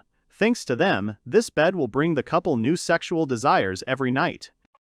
Aphrodite blushed and said that the bed looked amazing. Souta started shouting that they would never buy it. The man says that he is not talking to him, but to the girl. Aphrodite told Souta not to interfere because she is having a business conversation with this man. The young man does not understand why the girl is interested in such things, and if he does not intervene, it will turn his life into a living hell. He understands that there is nothing he can do and will have to resort to submission, so he orders Aphrodite to come to him. The girl comes up to him and Souta hugs her. She blushes all over, and Inosha thinks it's nice. The man became nervous. But the young man put his hand out and said that this bed was not suitable for them, since they were fine with this, so he told the man to keep this bed for himself. The man bows and asks for forgiveness for his rudeness, and all the girls in the area squeal with delight.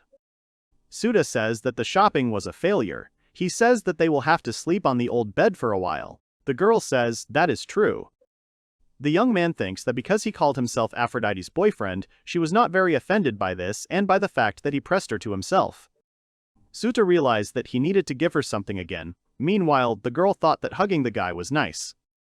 Later, in the ore mine, Aphrodite was wielding a pickaxe and singing a song about how the beautiful goddess was named Aphrodite, and they bought her a nice dress because Souta liked her the most.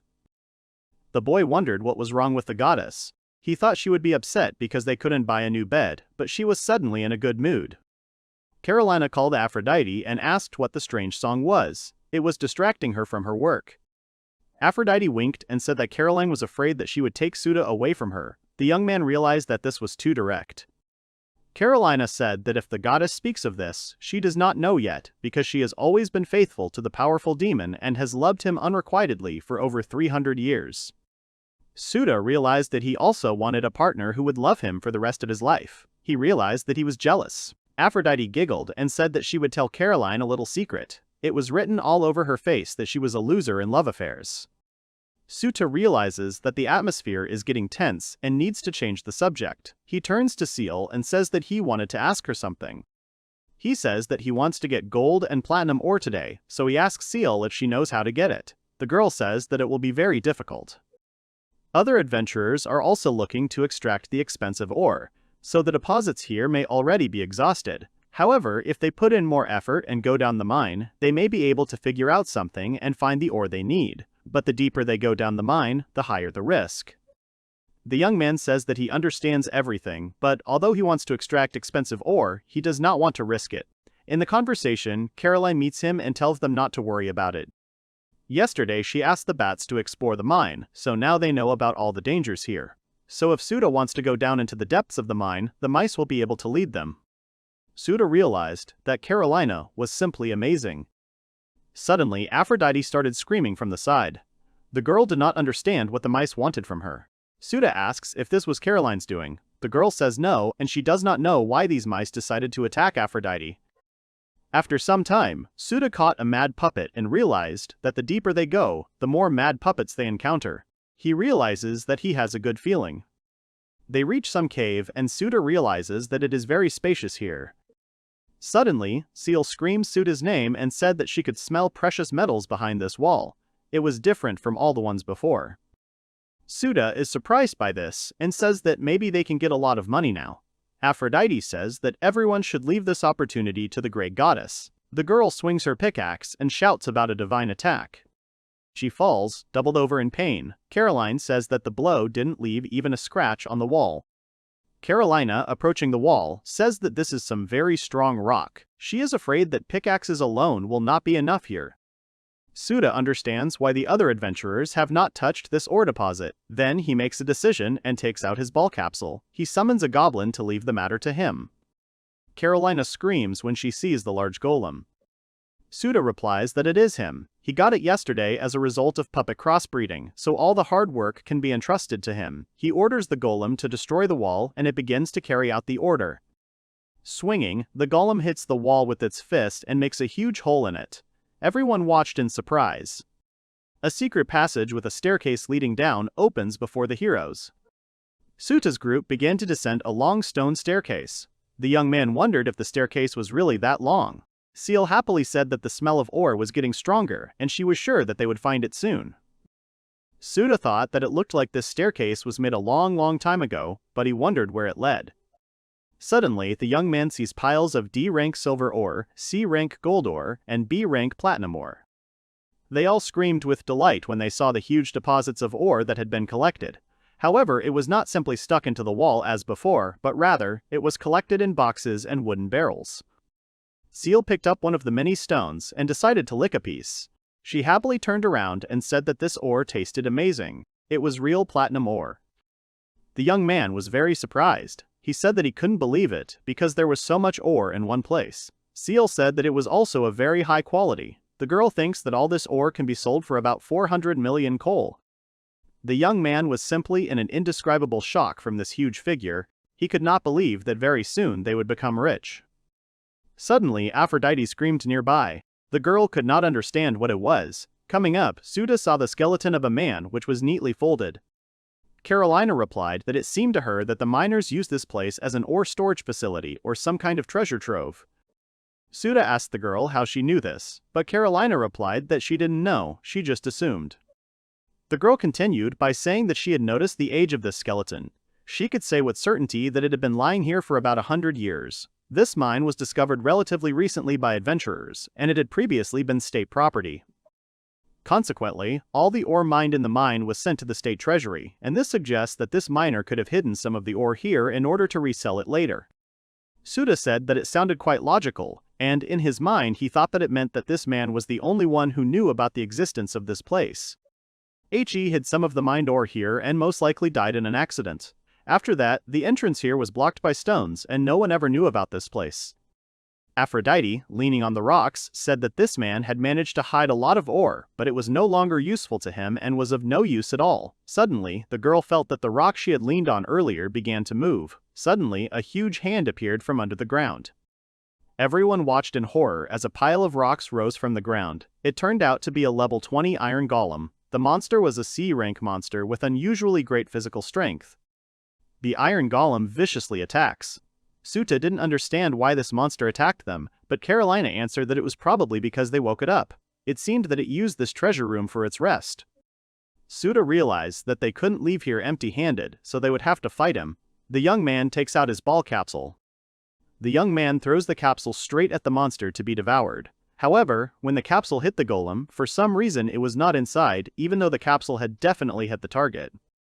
Suddenly, Souta had an idea. He couldn't catch it because of the dirt that covered the golem's entire body. Because of this dirt, the capsule couldn't touch his body. It seemed that this dirt had settled on him over the years he had spent here. He realized that they would hardly be able to knock it down even with a sword. While Souta was thinking about everything, the huge golem began to attack the young man, swinging its huge leg. Suddenly, the young man realized that he was being attacked and somehow managed to dodge a kick. Carolina ran to the owner, asking if he was okay. When the young man stood up, he realized that although the golem was slow, its blows were very powerful, and if he hesitated even for a second, Souta could definitely die. Suddenly his thoughts are dispelled by the voice of Aphrodite, who hints that Souta is afraid. She stands in front of him and tells the young man to step aside and leave everything to the girl. He starts screaming, saying that the goddess has gone mad because it is too dangerous. The girl asked Souta to remember that when she ended up on the ground, she lost all her magic skills, but her health and other stats did not change. Souta agreed with the girl's words. Aphrodite said that if you think about it, the baby golem won't be able to harm her. The girl starts screaming at the golem to get out of here quickly. After these words, the golem started swinging. The next moment, he hit the girl and she flew to the side. After the blow, she stands up and says that to defeat the goddess of love and beauty, such a blow will not be enough. Souta said that Aphrodite is a good girl. The girl, meanwhile, shouted to Caroline to deliver her blow. The girl acquired her demonic form and she got wings and horns. Souta was surprised by the image of Carolina and the fact that she could fly. The girl activates the magic and says how dare the monster attack her master. He uses his water magic and pours it on him from all sides. The young man notices that all the dirt that has accumulated on the golem over the years has begun to fall off. In an instant, the girl calls for her master to perform his blow. Souta throws the ball capsule and thinks that now everything should work out. The ball capsule hits the golem right and it starts to glow brightly, being sucked into the capsule. Taking the spherical capsule in his hands, the young man thought that this time the girls managed even without his help. The golem was in the capsule and didn't know where it was. Souta thought that they managed to get by without any losses, and now he had an iron golem in his monster collection. Meanwhile, Caroline was scolding Aphrodite and Seal was running to hug her. After some time, Souta's group returned to the Adventurers Guild. They were met by Chloe. The girl said that she was very sorry, but she could not pay for the ore that Souta brought. Souta began to worry about why. He began to ask that maybe it was not of suitable quality or something else. The girl answered that it was not about that at all. Chloe screamed, saying that this ore was very expensive and she wasn't sure she had enough money to buy this ore from Souta. This is especially true for platinum ore, and if it puts it all on the market at once, it could cause a price collapse. In any case, it should be done gradually, so you need to be prepared. The young man understood what Chloe was talking about and thought that there was no need to make unnecessary fuss, because according to Seal, all this ore could be sold for about 400 million coal. The young man was upset that he couldn't get the money right away, but there was nothing he could do and he would have to wait. Leaving the guild, Aphrodite asked if Souta had finished his business. After some time, Souta said that in the end they had to wait a week. Aphrodite suggested that they take the ore to another place. Souta said that they had brought too much ore at once. Walking along the road, he says that he also thought about other shops, but at least in the guild they won't be cheated out of money, so it's more reliable. He then turns to Seal and says that it's okay that he gave all the ore they mined to the guild. Seal says that this ore wasn't suitable for making weapons and armor because the quality wouldn't be right. Souta says he understands, but without weapons it would be hard. After a while, Seal said that the inn was on the other side. Souta said that he had one more small matter to attend to and asked if the girls would go with him for a while. After a while, the girls said that they had somehow gone far from the city. Seal asked Souta what they were doing here. The young man said that he wanted to cross a couple of monsters. Seal is surprised by this and asks if this is really possible. Carolina said that she understood everything and that it is better to breed monsters outside the city. Souta said that the girl understood everything correctly. Souta says that they managed to gather many monsters today. First, he wants to turn the mad puppets into golems, and then combine this golem with another golem. The boy summons an iron golem that the boy had caught not long ago. The iron golem was a C rank and had great physical strength. It was the result of crossing two golems, but if you cross an iron golem with an identical one, you can get a powerful monster.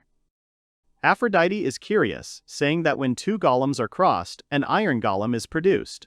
She is very curious about what will happen when two iron golems are crossed. Souta says he's also curious about it. He thinks that if you cross two iron golems you can get a very strong monster, but what kind exactly? After some time, a B-rank adamant golem appeared in front of the young man and his group.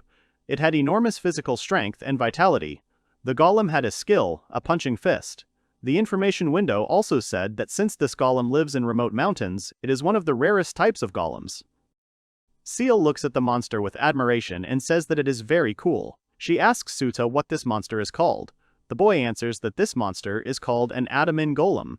It seems that this is the last stage of its evolution. Seal repeats the name of this golem and with huge bulging eyes says what it means. Judging by the name, this golem, or rather, its entire body consists of adamant ore. Souta says that most likely it is. The girl replies that her people have always dreamed of adamant ore. She asks Souta if he allows it, then can the girl make a weapon from this ore? Souta asks what happens. A girl can make a good weapon out of adamant ore. Seal says that's absolutely true. Souta asks Carolina if it would be possible to take some ore from the golem's body. The girl replies that she thinks it won't be a problem, because golems have high regeneration. Even if they knock some ore off him, his body will soon recover, of course. Souta says he understands, then turns to Seal and says that in that case, he'll leave the adamant golem to Seal. He tells her to create weapons as much as she wants, within reason of course. The girl, unable to bear it, throws herself on the young man's neck and thanks her. She also says that she is very glad to have met him. The young man says that the girl is exaggerating. Meanwhile, Caroline and Aphrodite looked at the young man's actions with hatred. Thus, unexpectedly for everyone, the young man managed to get the materials that Seal needed. The girl hugs the golem and says that she is very glad to meet him. The next day, Souta and Carolina were walking along the city streets.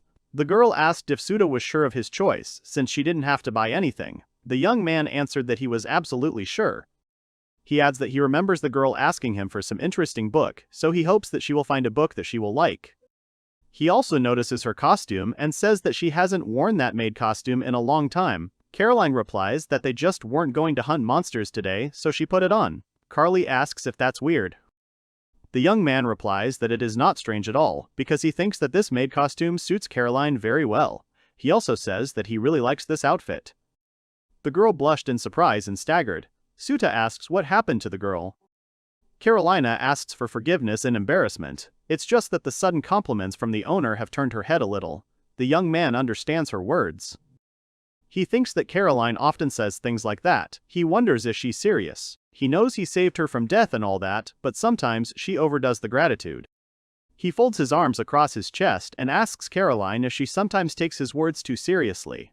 The girl doesn't understand what the young man means. Souta explains that, for example, if she tells her to show her clothes, there is a chance that she will show them to him. The girl takes the boy by the hand and says that if that is the case, then of course she will show her clothes if the owner wants it. She also says that she will do everything he asks. The boy starts screaming at what the girl is doing. Carolina sheepishly apologizes and asks the owner if he really didn't like it. The boy replies that he liked it, but it's all wrong, so he asks her not to do it again. He thinks that, of course, it was just that she showed him the clothes, but Caroline has been in love with a powerful demon for 300 years, so he can't help but feel that she's doing all this simply out of gratitude for saving him. The girl awkwardly clenched her fist and placed it on her chest, and then asked the owner what he was thinking about, because she did not understand him. After some time, Souta and Carolina come to the store. Souta sees a familiar male consultant there, who greets them and invites them to visit the official guild store. The young man remembers the face of the consultant from the furniture store. He asks, apologetically, if they have met before, because he thinks he worked in a furniture store. The young man replies that the customers probably talked to his brother, who just happens to work in a furniture store. Souta realizes that these two consultants are twins. He remembers a case where the second consultant was very dishonest with his clients, so he would not want to trust someone like that. Souta changes the subject, asking if there is any rare spellbook in the shop. The male salesman asks again if the boy is interested in rare spellbooks. He apologizes, saying that he is very sorry, but they are very expensive, so he is afraid that the young man will not have enough money, so he does not see the point in showing him such rare books. The man starts to squint, and Souta agrees with his words. Suddenly, Carolina takes out a small dagger and runs straight to the man, telling him to watch his language. She threatens to tell him who the man thinks they are. Souta rushes to Carolina, shouting for her to calm down. The girl lets go of the man and apologizes to the boy. She says that the man was too rude to Souta, so she just wanted to cut out his tongue. Souta started screaming for the girl to quickly let go of the man. The man straightens his tie and then starts yelling at Souta and Carolina to get out of the store. He also yells at them not to see the spirit of the pair again. Souta takes Carolina and says they are very sorry. The young man says that there is nothing to be done. They go to the second largest bookstore in the city, but for some reason it is very small. The girl says that there is nothing wrong with this, because it is not the quantity of books that is important, but the quality. She hopes that the sellers here will be more polite. Souta says that they will hope so. He asks Carolina to let him know when she finds the book she likes. The girl agrees and thanks the young man. After some time, Caroline looked at one book after another. The girl says in her thoughts that these books written by people are not very interesting. Their style has not changed much in the last 100 years, so she thinks that it is a waste of time. Souta realizes that he can hear what Carolina is thinking. Although this usually requires a lot of concentration, sometimes strong thoughts seem to come through on their own. Souta understands that the girl is very upset that she did not find a good book. He tells Carolina that she needs to leave here because the girl does not like anything here. The girl is embarrassed and waves her hands, saying that everything is not like that at all. Souta says that there is no need to deny it because everything is visible on her. The girl agrees and says that she did not want to cause unnecessary difficulties for the owner. After a while, the girl says that, to tell the truth, her race is long-lived, so the books of humans, compared to the books of demons, are not very interesting. Souta says that then they will go to another city and look for the book there. Carolina begins to feel embarrassed, because all this is being done for her whim. Souta says that Carolina is talking nonsense. She has saved him and other girls from troubles many times before, so he asks her to let him repay her for it. The girl is very touched by these words. He falls unconscious. Souta catches her and asks what happened to the girl. Carolina replies that she was a little worried because all she needs to be happy is her master's words. A few days later, Souta looks at his nearly empty money bag and thinks that the guild still hasn't appraised the ore, so it looks like he'll have to find a job. Entering the Adventurers Guild, the young man notices a large number of people at the notice board. The young men at the board say that another completely ridiculous quest has appeared. The second one tells the first one to forget about it, because it's impossible to kill a ghost, and how did they even come up with this idea? Souta looked at the task where he had to pacify a ghost, and the reward was 10 million coal. The young man was surprised by such a task, because for pacifying a basilisk they only gave 3 million coal. He turns to Chloe, apologizing, and says he's here about a ghost-slaying quest. He asks if she can tell him more about the quest. The girl says that a ghost has recently appeared in the cemetery, which people have already nicknamed a demon, and, apparently, it is very dangerous. They say that this ghost can summon and control the undead. Chloe says that as soon as they received the report of this ghost, they immediately announced a reward for it. Souta thanks Chloe for her help. After leaving the Adventurers Guild, he thinks that he will not take on this quest for any amount of money, but Aphrodite began to shout why the young man did not take this quest, because they pay crazy money for it. Souta explains that, as he already said, the risk is too great and this quest is not worth it. Besides, they will earn a lot of money after the ore they extract is evaluated, so they need to know when to stop. Aphrodite says that Souta is probably right.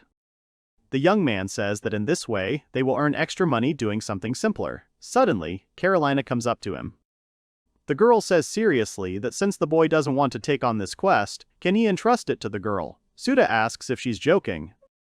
Caroline says that since the demons once lost the war with humanity, they had to make rules to not bother people anymore. However, it seems that this ghost has decided to break them, so Carly wants to meet him and stop him. The young man says that since there are some rules between demons and humans, he doesn't mind. He himself thought that Carly constantly helped them out of trouble, so now it's his turn to help the girl. The young man then makes one condition, which is that he will go ghost hunting with her because he cannot allow her to go to such a dangerous place alone. The girl shyly thanks the owner and says that he makes her heart beat faster. The young man thinks that the girl has started up again. He will have to choose his words more carefully. Sometime later, at night, Souta's group is heading down the street. Seal asks why they are going to the cemetery at night, to which the boy replies that he thinks all ghosts only become active at night, so Seal shouldn't worry. He says that if the girl is afraid, she can go back to the inn. Seal starts screaming, saying that she will never agree to this because she will go crazy while she is worried about the boy and the girls. Aphrodite giggles and says that Seal is afraid of ghosts. The girl responds by asking if Aphrodite is afraid of them too. The girl replies that she is not afraid of ghosts. She winks and says that, after all, she is a goddess. If a ghost appears before me, she will destroy it with sacred magic. Seal clenches her fists and says, as expected of a great goddess, her eyes shining with joy. Aphrodite asks to leave the ghost to her. She also tells Seal not to be afraid, because she will protect her. Seal thanks the goddess and says that she has become calmer. Souta notes that although Seal has cheered up, she did not notice that Aphrodite says this every time. 30 minutes later, Souta thinks that he shouldn't have expected too much from Aphrodite and Seal. The girls huddled together. Aphrodite asked Seal to walk a little slower. The girl asked what Aphrodite was doing and why she was hiding behind her back. Aphrodite says that it's just ghosts that can attack Seal from behind, so she protects her. Suddenly, the girl grabs Souta's hand and presses herself against him. She asks him not to go far away from her and Seal because suddenly, something might happen. Souta was embarrassed by this action. He shouts that he is not going anywhere, and, in general, if Aphrodite is so scared, then she should have stayed at the hotel. The girl panicked and said that Souta shouldn't say such words because she was very worried about him, so she wouldn't go to the hotel because she wasn't scared at all. Ciel, with tears in her eyes, said that she was scared to go to the hotel alone. Souta realizes that there seems to be a reason why they don't want to go back. Carolina, who was watching all this, suddenly notices something to the side and tells the owner to be careful because there is something in the leaves of the tree. E-rank Hidodama appeared from the tree's crown. The monster had great magical power and fire magic skill. Aphrodite and Seal clung to each other and screamed in panic that the monster was a ghost. Aphrodite lost her mind and Seal begged her to come to her senses. Souta thought that he should have left them at the inn after all. Suddenly, Carolina shouted to Souta that a monster was attacking them. The boy summons an adamantite golem and orders it to protect her. The golem assumes a defensive stance. The next moment, little Hitodama tried to beat the golem, but he couldn't do it. Souta turned to Carolina and said that he understood that this little Hitodama could not do anything anymore and looked somehow weak. Carolina said that it was one of the ghost's minions. Apparently, he was given orders to attack anyone who came near his master. Souta said that if that was the case, it meant that he was faithfully carrying out his orders despite the enemy's superior strength. Souta realizes that such a monster could be useful, so it needs to be captured in a capsule. In one moment he realizes that if a monster protects its owner, then it turns out that someone in this world has the same abilities as him, and it turns out that he will steal a monster from someone, and for such things in games they punish. He turns around and, thinking that this monster will now be his, throws a ball capsule at him. Apparently, in this world, you can safely take monsters from others. As a result, little Hitodama ends up in Souta's ball capsule. Souta thinks that since he was able to subjugate someone else's monster, others can do the same, which means that his absolute domination skill is just a complete scam. Meanwhile, Carolina said that Souta is simply incomparable. After some time, the young man caught the little fiery spirit again. He is happy because he has already managed to catch 4 of the ghost's minions. But where is the ghost itself? Souta and Carly split up to speed up the search, but so far without success. Suddenly, Souta hears someone giggling. Souta assumes that it is the voice of a ghost. The monster says that the young man is the same person who is capturing his subordinates. Souta turns his head but can't find anyone. Suddenly someone tells the boy to look up. She's there. Souta looks up and can't believe what he sees and is a ghost. The ghost was a cute girl named Yuko. She was level 32 and her rank reached S rank. The girl had high vitality, physical strength, intelligence, and her highest characteristic was magical power. She had medium-level fire magic and high-level darkness magic. Souta understands that this monster has high stats. And to be serious, this is his first dangerous opponent. Now it became clear why this girl has a big reward. Souta realizes that it doesn't matter if he hits her with the capsule before the battle starts. A young man throws a ball capsule at a girl, but she doesn't even move. It's very strange. Suddenly, the capsule flies right through. Souta is puzzled because this simply cannot be. He thinks that maybe it is impossible to catch creatures without a physical body in the capsule, but in that case, he will not be able to catch her in the capsule, and he does not have such a monster that could harm the ghost. It turns out that Souta's group now has a very big problem in the form of this ghost. Meanwhile, the girl sighs and says that this is exactly what the boy calls an attack. She giggles and says that now it's time to really attack her. The young man panics. He thinks that if you look closely, the girl is quite cute. He understands that he needs to stall for time and not think about all this. He shouts for the ghost to wait a little and suggests that she sit down at the negotiating table and discuss everything. The girl calls Souta a stupid adventurer and says that people like her have long since gotten rid of such unnecessary things as emotions, so now it is absolutely useless to beg her for mercy. She uses a fairly powerful spell and says goodbye to the young man, seeing him off with words. Wishes to go to hell as soon as possible. Souta, looking at this spell, thinks that here it is, the end of his adventures. He closes his eyes and thinks that he has nothing to regret, since such a nice girl will kill him. Suddenly, someone pushes the young man away with their hands. He opens his eyes and sees Caroline in the guise of a vampire. Her stats and her level were also shown. It was clear that her parameters were much higher than the parameters of this ghost. The young man sees Caroline's radiance and realizes that her characteristics are now incomparably higher than before. She has unleashed her true power. He recalls that during the battle with the Iron Golem, her appearance also changed.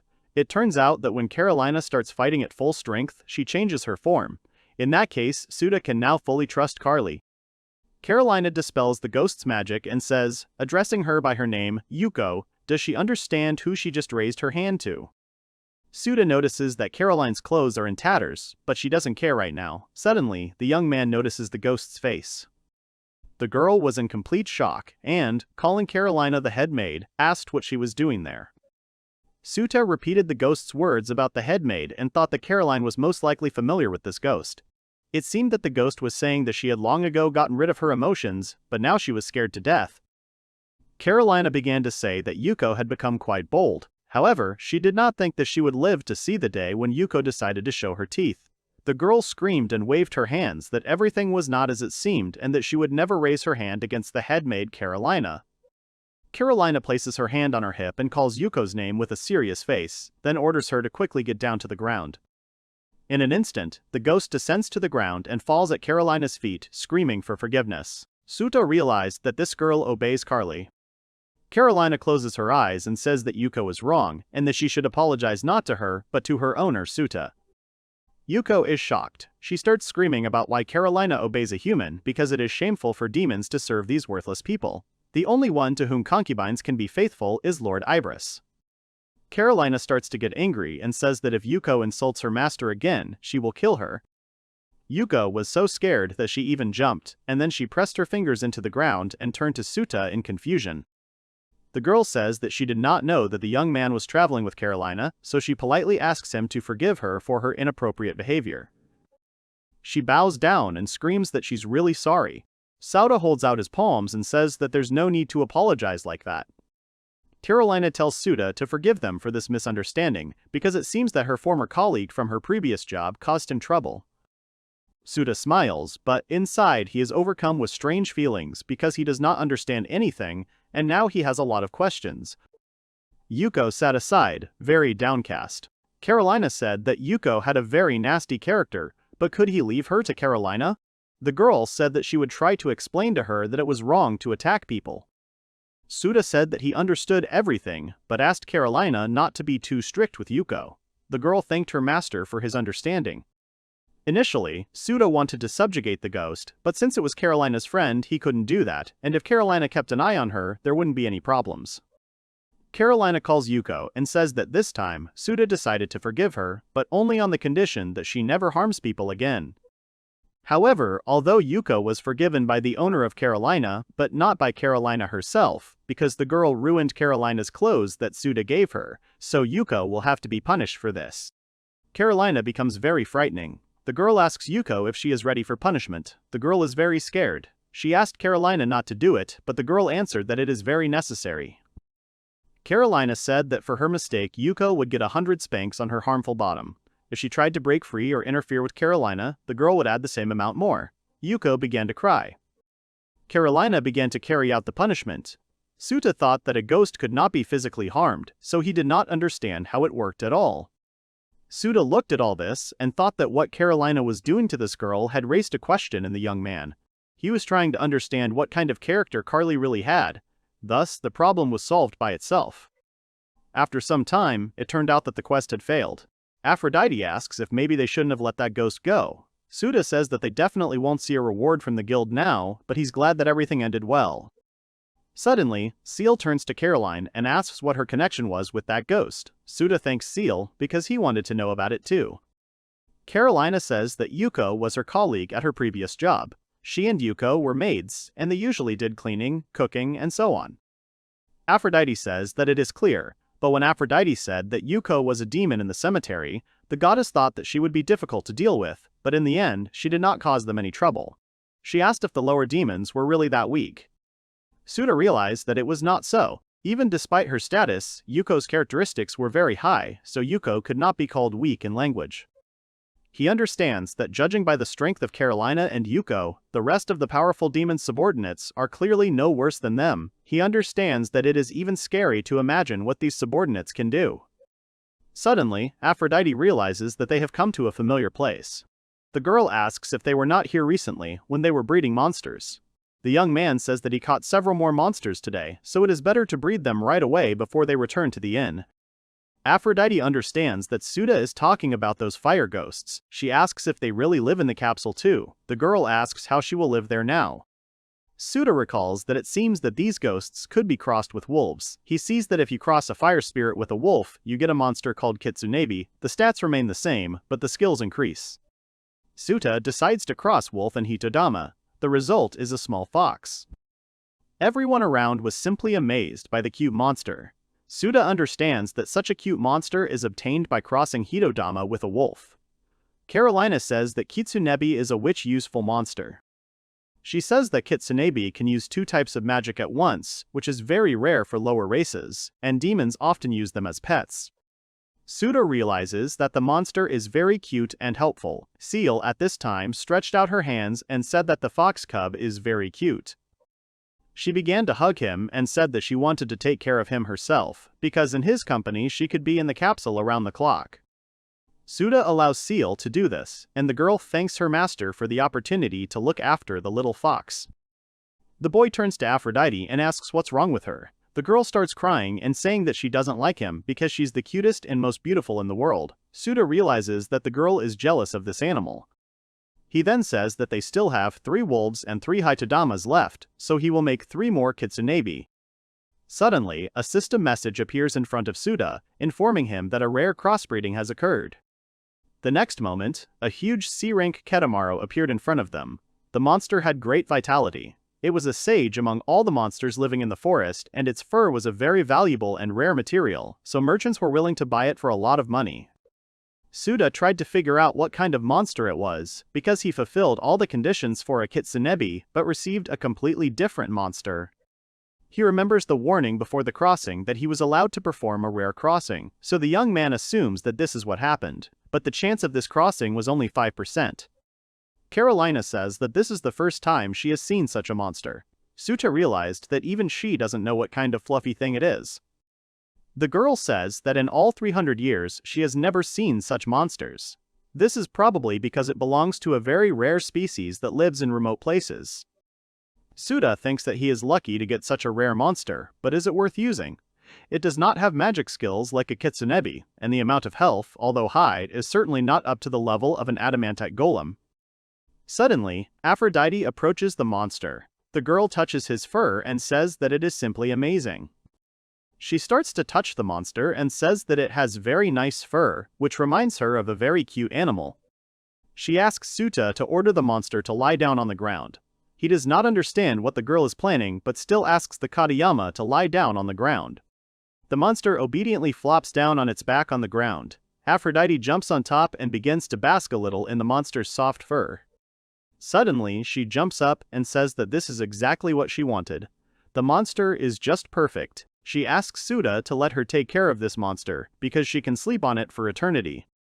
Souta asks if this means he fulfilled Aphrodite's wish, as she wanted a very large and soft bed.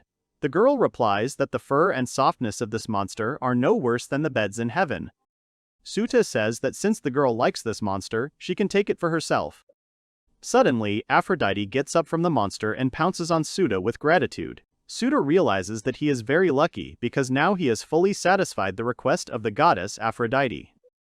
After a while, Souta looks at the capsule and realizes that Aphrodite doesn't even ask to leave the capsule anymore. Apparently, she really liked that monster and now he can take up the entire bed on his own.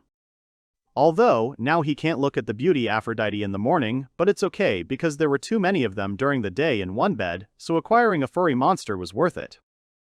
Before going to bed, Souta decided to check his stats. Suddenly, he notices that a new skill has appeared, Psychological Manipulation. Psychological Manipulation is a B-rank skill. With this skill, the user can gain control over the body and mind of a subordinate monster. Souta realized that he obtained this skill through rare crossbreeding, but the principle of its operation is still unclear. He thinks that if his body is left defenseless while he uses this skill, then using it would be extremely dangerous. However, now he is in the hotel and it is safe here, so he simply cannot help but try this skill. The system offers Souta to choose a monster. The young man sees that he can even choose Aphrodite. He understands that in this case, he can have fun in the role of Aphrodite as much as he wants. He pushes those thoughts aside and says he would never do that because he promised. Then he pushes those thoughts aside and thinks he will choose Aphrodite because it is not his fault that she was first on the list. When choosing Aphrodite, the system says that the skill level is too low, so he cannot manipulate this monster. Souta realizes he has to choose another monster. He thinks he could choose the crazy mushroom and send spores to Aphrodite to make her lose control. He realizes it would be worth it. He lies down on his bed and thinks about how the new skill will work, so he decides to transfer his consciousness into the body of the crazy mushroom. Souta moved into the body of the crazy mushroom and couldn't believe that it actually worked. He realized that he was inside a capsule. The only thing unusual for him was that everything around him seemed so big. Looking down at his limbs, he was surprised by the feeling of being inside a crazy mushroom. It turns out that the skill does work after all, and now he is inside the capsule, and if so, it's time to visit Seal, Caroline, and Aphrodite. Jumping straight towards the girls, the young man was interested in what they were doing inside the capsule, since it was impossible to see everything from the outside. The first one he meets is Aphrodite, who is sleeping as usual. Souta notices how gorgeous she looks. He understands that there is nothing surprising about this, because the local monsters will not harm the girls, so Aphrodite is very relaxed. Souta realizes that this is a great chance to make fun of Aphrodite, since she is in great shape. He knows it would be a sin not to take advantage of this while he's in the body of a crazy mushroom. In other words, he can play a prank on her without any risk. He jumps over the girl thinking that he cannot miss this chance. Suddenly, a soft monster wakes up and pushes away the crazy mushroom, and it flies away in an unknown direction. Lying on the grass, Souta thought he was going to die. He apologizes to the crazy mushroom. Souta realized that the monster had guessed the boy's plans, so it must be always on guard. He didn't even have time to understand what happened. Souta gets up and thinks that since Aphrodite's monster is so vigilant, he will look for someone else. After some time, he meets Carolina and tries to understand what she is doing. Suddenly, the girl shouts at them not to slow down. She shouts at the goblins not to dare shirk, because, as Souta's right hand, she cannot allow his army to relax. Souta realized that Carolina was training goblins in her free time, so the goblins' levels were increasing on their own even though he wasn't sending them into battle, because it was all thanks to Carolina. She kicks one goblin in the face, calling him by his name, Cora, and says that the order to rest has not yet been given. Souta had a perfect idea. He wanted to make Carolina kick him, and in return he would be able to look at her clothes again. He realizes that now is the time to change control, so he becomes a goblin knight. Finding himself in the body of a goblin knight, Souta does not understand why the armor and sword are insanely heavy, and he is also attacked by a premonition of danger. Suddenly, Caroline comes up to him and asks why he stopped. She says that the goblin knight will have to suffer for this, so from now on, she will increase the gravity for him from 5 to 10 times. Suddenly, Souta realizes that Carolina has the ability to increase gravity. She uses this spell to increase the effectiveness of training, so it is no wonder that Souta can't even stand up. He can't get up and thinks, isn't this too hard, or is he just a bad fighter? Carolina walked up and lifted her leg, asking how much longer the goblin knight would lie on the ground, and then stepped on the goblin's head. Souta thought this action was awesome because a beautiful maid girl stepped on him and he could also see her clothes. Souta realizes that he is in paradise. The girl started screaming that the goblin's gaze is scary. She wonders if he is really a goblin. His eyes scare her, and she sees a human gaze in them and feels the presence of magic. Souta understands that the situation is very dangerous. He also understands that he can't stay in this body any longer. He thinks he'll get what he wants, so it's time to go all in. He concentrates and chooses the next monster. He chooses Kitsunebi. If you think about it, it's not a bad choice. Goblins are unlikely to attract sympathy from girls, but Kitsunebi are quite cute. Since he's so cute now, it would be a sin not to take advantage of it, so it's time to visit Ciel. After some time, Souta reaches Ciel's house. Apparently, she was able to build it using new materials. This is quite impressive. He understands that to build even such a simple house, one must have good skills. He goes to the door and starts scratching at it with his paws. The girl opens the door and sees a Kitsunebi. Ciel named him Kotaro. Souta realized that Ciel gave this fox a name. The young man did not understand why Ciel seemed so attractive to him while in the capsule. His plan worked perfectly, and now he can admire the spectacle as much as he wants. Ciel says that Kotaru's breathing is so heavy. She asks if the fox cub is not feeling well, so Ciel picks him up and brings him into the house. Souta thinks that this is all just a perfect cover. He thinks that it's cool to be a Kitsunebi. He thinks that he'll try something better, so he decides to jump right at Ciel and play a prank on her. Souta and Ciel are alone on the same bed. Souta, in the form of a cute fox, jumps right on Ciel. The girl starts laughing loudly because the fox's fur makes her very ticklish. Souta enjoys his time with Ciel. The girl asks Kotaro to stop because she is very ticklish, but the fox can't stop, so he has to try everything. Suddenly, the fox crawls under the t-shirt and starts tickling there. Ciel gets very ticklish from this. The girl turns red. Souta is surprised that Ciel would blush from being tickled. He thinks that foxes are cute, but he didn't think it would go that far. Suddenly, Caroline comes into Ciel's house. Ciel gets very scared and screams. Caroline asks what happened to Ciel and why she suddenly jumped up. Ciel says that nothing like that happened. Then she panics and asks why Caroline suddenly decided to come and whether something happened, or maybe there is some kind of assignment. Carolina says she didn't come here about work, she's actually worried about something. Souta thinks that Carolina is inopportune. If she suddenly suspects something again, he'll quickly change control. The girl says that for some reason she feels the presence of the owner here. The fox is shocked. The young man thinks that if something happens, he will immediately run away. Seal asks what Carolina means because how can Souta get into the ball capsule? Carolina rubs her chin and says that in theory it shouldn't be possible, but she feels his presence. The girl can feel and distinguish the souls of all creatures. Souta thinks that this is already dangerous because Carolina can feel his soul in the fox. Seal asks if Souta is not a tamer who hunts monsters. Why would he trap himself in a capsule? Caroline says that is absolutely correct. Caroline asks if one of his skills allows him to travel into a capsule. Seal says she doesn't think that's possible. She thinks she will have to ask Souta directly about this the next time they meet. Carolina says she completely agrees with this. Souta sighs with relief and thinks that he is saved, but he was very close to failure. Carolina opens the door and apologizes for disturbing her and says that they will see each other tomorrow. The girl also says before leaving that she doesn't think it's worth using monsters to satisfy her interesting fantasies. This confuses Seal immensely. After a while, Souta returns to his body. He looks at the capsule and thinks that as expected from Carolina. It was very dangerous and Caroline is too perceptive a girl. He thinks he will have to refrain from using this skill. The next day, the young man came to the Adventurers Guild. Everyone was talking about him, saying that he was the adventurer who managed to destroy the recent ghost. Everyone said that he was still just a kid. Souta feels a strange atmosphere because of these rumors, especially since Caroline defeated the ghost, and he himself only just reported this to Chloe. He remembers telling the girl that he thought the ghost would not cause trouble for anyone anymore. Suddenly, someone approaches Souta. It turns out to be Guard Westbergen. The man says that he has a little talk with Souta. Souta asks the man who he is. The man apologizes for his ignorance. He winks and introduces himself as Guard Westberg from the family of heroes. Souta is surprised that the boy is from a family of heroes. Guard says that 300 years ago his ancestors performed great deeds in the war against the mighty demon Ibris. Srana knows them, the Westbergs, as a family of heroes. It is believed that each member of the Westberg family is reborn sooner or later, and each day they accumulate new strength so that one day they can defeat the mighty demon again. Souta asks what the young man wanted to talk to him about.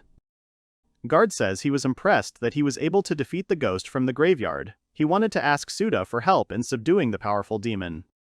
Souta starts shouting if it's true that a powerful demon has been reborn, to which Guard says that it's better not to talk about it here. He says that if he is interested, then tonight Souta can go to a bar in the north. There Guard will tell him everything. After some time, Aphrodite says that she is against pacification because she needs to accumulate even more strength. Souta didn't understand Aphrodite's reaction, because before she wanted to quickly finish with Ibris and return to the sky, and now he hears a very unexpected answer. He wonders if Ketamaro is so cozy that she has forgotten about paradise. It sounds quite plausible. Souta decides to ask what Seal thinks about this. The girl answers that if it is true, then she absolutely agrees that the demon needs to be dealt with, and the faster it is done, the fewer victims there will be. He decides to ask Caroline.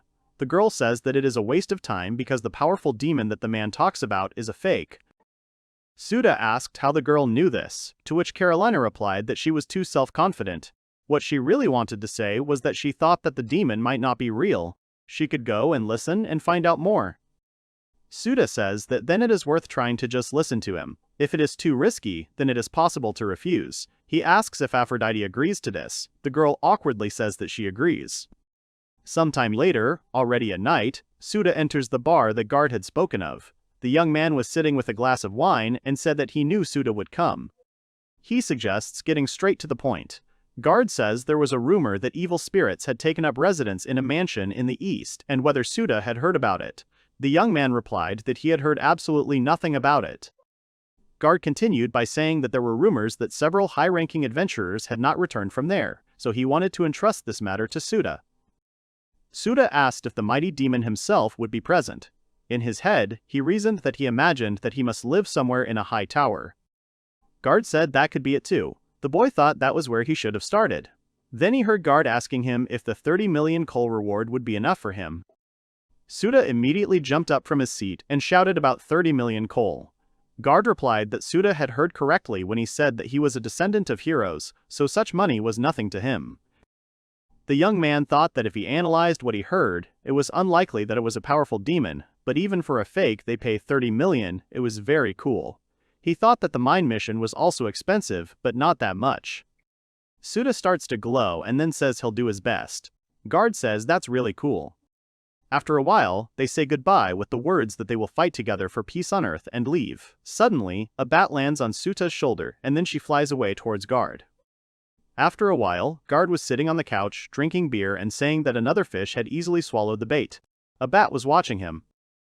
One man said, asking Guard if he really would throw the adventurer to fight monsters again, and when he was exhausted, the fisherman would take his own. Guard said that if a strong monster came along, then Souta could be abandoned and they could leave. Guard continued by saying that noble blood always attracts people, and if we also hint at a powerful demon and a hunt for monsters, then the state pays money to the gentleman heroes. He laughs and extols the business of taming a powerful demon. The other man laughs and says that no one will doubt the words of a noble hero. All this time, a bat has been listening. Then the mouse flies to Caroline and tells her everything she heard. The girl gets angry and says that it is very low to drag in the master's name for such low goals, so the offender should not expect mercy. The next day, Souta, Aphrodite, Caroline, and Seal reach a huge mansion. Aphrodite asks if they're really going there, because what if the real Ibris is there? She also says that even a normal kid can beat up Souta, so maybe they should level up a little more. Seal says that she's scared. Souta thinks that he actually feels uneasy too, but it's unlikely that the real Ibris is here. Everyone is calmed down by Carolina, who asks everyone to calm down. The magic power coming from the mansion is definitely not from the master of the powerful demon. However, the great magic power still speaks of a high-ranking creature, but Souta will deal with him.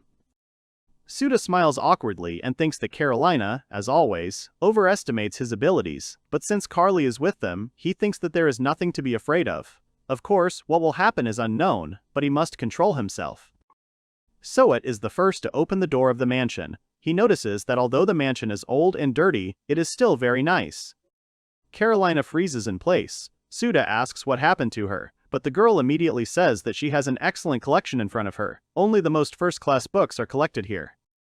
Souta asks if this will fulfill Carolina's wish for books from all times and nations.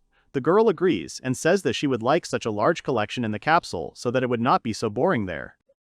Souta thinks that since these are the books that Carly asked for, they can try to take the bookcase into the capsule, but first they need to decide what to do with the residents of the mansion, because it is not yet clear whose property all this is. Suddenly they hear Aphrodite's cry and immediately run to her aid. The girl screams that there are scary and vile monsters here. Next to her were level 15 and Class E ghouls with high survivability and physical strength, but absolutely no skills. Souta says that he will put them in the capsule right now, but Aphrodite flatly forbade it because they live in a capsule and she does not want to live with this rotten meat nearby. Souta agrees and summons several kitsunebi. The monsters use fire magic and burn the ghouls at once. Souta looks at the strange pile and says that now the rotten meat has a crispy crust. CL at that moment stroked the chanterelles, calling them good fellows. After a while, Carolina says that she is sure that the door is emitting the same magic that she spoke of earlier. Souta gritted his teeth and opened the door. Behind this door, Yuka was changing. When she saw Souta, the girl screamed. She asked what the boy was doing there and told him to get out of the room. Carolina also entered the room and asked what Yuka was doing there. The girl recognized her as the head maid. The girl asks what she is doing here, and then says that this is her house, and she changes in her room. Aphrodite then asks what they are going to do now. Seal asks if they know Yuka. The boy realizes that he should start by asking Yuka. Sitting at the table, Yuko told me that she had gone to live in a city far to the east, but vile hunters had destroyed her house to pieces, so she found this estate. Its owner had apparently died of illness and the place was empty, so she decided to take it over and now lives here. Souta said that he thought Yuka lived in the cemetery. The girl replied that she went there to revive some new allies since there are so many corpses there, which means so many excellent materials. She bites her nail and says that now adventurers and hunters have started to visit the mansion. The girl calls people disgusting. Carolina explains that the state gives generous monetary rewards to hunters. Souta understands that the hunter's goal is money. Guard tells him so too. The young man asks what Yuko does when someone comes to her house. He asks if she really kills them. Yuko replies that if it is a stranger, she does not even lay a finger on him, but simply asks him to leave the mansion. Of course, to make sure he doesn't come, she sets the ghouls on him so they can bite him a little. Souta thinks that's where to start. Suddenly, a group of people enters the room and one of them says that he doesn't even know who lives here. That someone was Guard. The boy says he thought Souta would be here alone, but it's even more fun this way. Souta asks what Guard is doing here. The boy asks Souta if he hasn't figured it out yet. He says that Souta is just a pawn that he is sacrificing. He used the main character and sent him here to fight monsters. Guard says that he would actually like to kill everyone at once in the midst of battle, but since the enemy is this girl, there is no need to wait. He laughs and asks Souta's group what they will do to them, a hunter from the Rose Festival clan. Souta knows they're in deep trouble. He thought Guard's story was a bit odd, but he didn't think this guy could pull the wool over his eyes. Carolina gets angry and asks the owner to let her deal with this garbage. She says that 10 seconds will be enough for her to tear them up and get rid of the bodies. Souta shouts that this can't be done. He thinks that if Carolina is given free rein, she will definitely decide them, so they need to equalize their forces. The young man summons a goblin knight and orders him to attack. Guard says he thought it was just a rumor, and that Souta was actually a monster tamer. In fact, he thinks it's a disgusting profession. He says that Souta really thinks that one of his green knights will protect him from 10 of Guard's boys. Souta smirks and says that there was no talk of him only owning one goblin. At that moment, a small group of goblins with weapons appears in front of him. Guard wonders where so many goblins came from. Souta thought that even a person like Guard could be scared, since using 15 creatures would require about level 150. Guard shouts at Souta not to move. He tells his boys that they may be outnumbered, but some goblins are no match for them. Analyzing the current battle, Souta realizes that his goblin's armor is tempered in Seal's forge, and the goblins themselves are tempered by Carolina's training, so the enemies cannot win. After some time, Guard's detachment was completely defeated. Suddenly, a large man addresses Guard, calling him Sir, and says that he will do everything and asks to entrust it to him. The man's name was Domin Baldox, and he was 35 years old. With one swing, he injures many goblins at once. Souta does not understand who this man is and why he is so strong. After some time, the goblin squad was defeated. Guard praised his servant Damon and said that he alone could be relied upon. Guard then orders Damon to rip Souta's head off. The man tells the protagonist that he will show him how to mess with Mr. Guard. Souta grabs the capsule and thinks that something stronger than the Goblin Knights is needed here, so he summons the werewolf Naya and orders it to attack. The monster repels Damon's attack. He says that the monster is not bad at all. Guard shouts that Souta even has a werewolf. The young man says that the werewolf is a worthy opponent and calls Guard a weakling. Souta approaches Guard in a frightening manner and says that he still has many comrades in stock, and until he releases them, he awaits his final words. Guard can't take it anymore and falls to the ground. He can't believe his eyes and asks Souta who he is. At this moment, Damon turns around and shouts to Mr. Guard that it is very dangerous here, so they need to run away from here. Souta wonders where they are going to run to, and then summons crazy mushrooms. In an instant, the mushrooms jump out and send a powder of disorder to everyone. In an instant, Guard coughs and cannot understand what is happening to him because his whole body begins to burn. He turns around and sees all of his clan members start declaring their love for each other and attacking each other. Guard starts yelling at them and doesn't understand what they're all doing. Guard orders Damon to separate all these people, but the man, approaching him from behind, blushes and says that he has always loved Guard and adores him with all his heart. He grabs him and says that when Guard puts on a brave face, it's just impossible to resist. Guard starts screaming about what Souta did to his clan and swears that he won't leave things like this.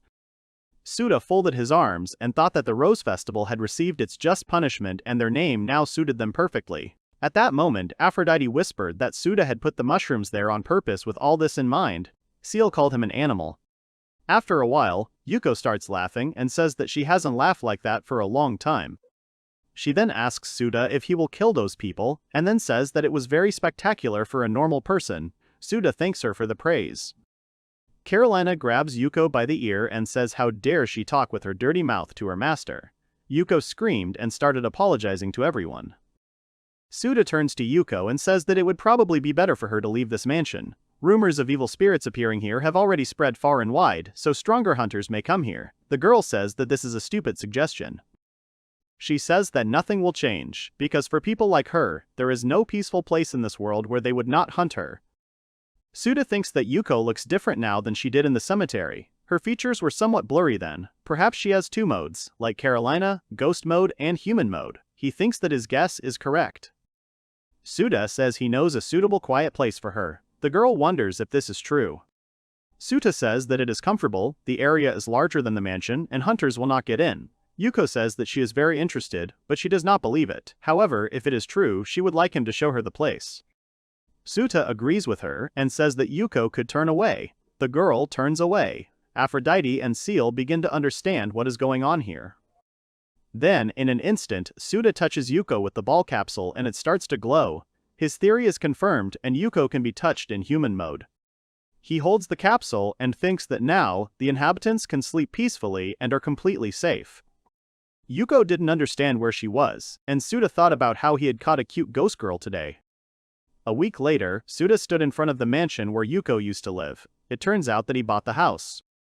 One such mansion, as he heard, cost more than 5 billion coal, but rumors that monsters lived there did their job and the price dropped significantly, so Souta was able to buy the house for about a tenth of the original amount. Souta realized that he had to pay almost the entire reward from the ore collection, but it was worth it because he felt a little uneasy about the fact that all this time his monsters were sitting in the capsule, but now, they will all be able to live in this huge house. He thinks that now Caroline has books, and he has completed all 3 of the girl's assignments. He hears a voice from the side saying that he should not hang around and that he should go help.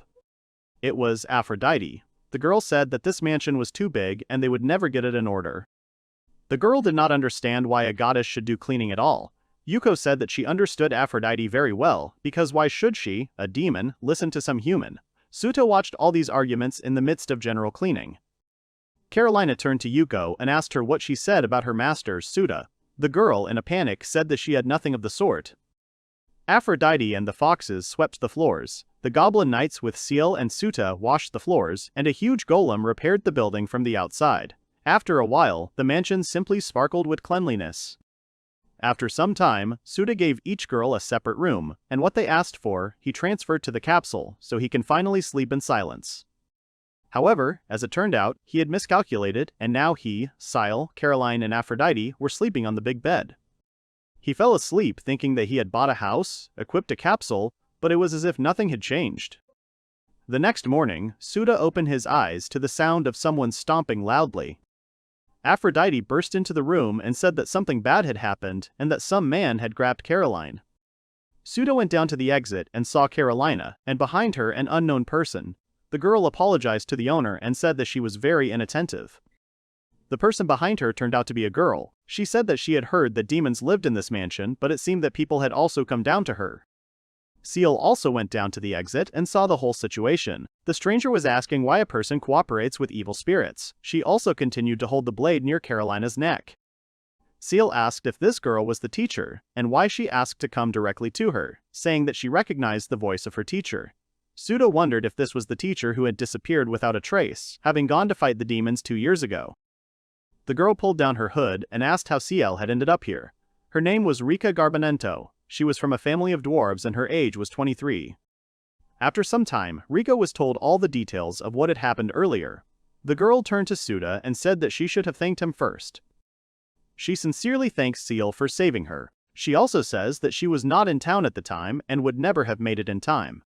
Souta says that there is no need to apologize because Ciel has saved him more than once. Rika says that she understood that Caroline was taken captive by the Bakraji household.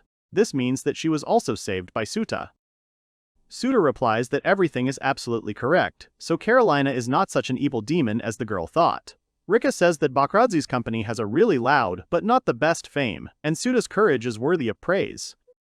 The young man sighs and thinks that everything is fine because Rika understood him. The girl says that unfortunately there are no good demons in this world, and so she attacks Carolina, but she deftly dodges. Souta asks what the girl is doing, but Rika replies that Souta is simply bewitched by this demon, since it is under their control. Souta tries to prove that this is not the case, But Carolina replies that he should not try to convince her otherwise, because it is pointless to say anything to people like her. During the battle, Rika notices that Carolina is very fast, and Carly, in turn, says that Rika hits just like a human. Carolina then says that just out of respect for Ricky's weapon, she will release a little of her power. Souta realized that things were really bad, because Carolina was now in vampire mode. The girl made a strong swing and hit Rika right in the body. Seal rushes to his teacher, and Carolina tells her to be calm because they were not killed, so the girl will wake up soon. After a while, Rika actually woke up. She was sitting on the bed and laughing awkwardly because the demon had defeated her and then pitied her. She felt humiliated. Souta asked why Rika hated demons so much. The girl replied that it happened once near St. Bell. They came across the former commander of the demon army, Rumel. There were 6 people in Rika's party, all of whom were A-rank adventurers. She remembers how their squad was completely defeated with a huge loss in strength. She says that not only this demon, but all this devilry from the demon army was scattered around the world and they do not give life to people anywhere. Rika says that this is why, for the sake of her comrades, she decided to join the hunting party and destroy evil spirits so that no monster would trample this land. Everyone was immersed in Ricky's story. After the story, Rika gets up from her bed and bows, saying that if she had come to tell him about it, her confidence would have been shaken, so she left the city without saying a word. She approaches Seal and asks her for forgiveness. The girl begins to cry and says that she is very happy that her teacher is alive. Rika thanks her for this. She turns to Souta and says that she heard that demon activity in this area has increased dramatically, so she came here. She was confused by this mansion and then by the casino built on the site of the Bakraji company. Souta was surprised that they had built a casino there. Rika said that they give out huge loans there and that there were many visitors inside who later turned into hostages. Rumors also hinted at a connection with demons.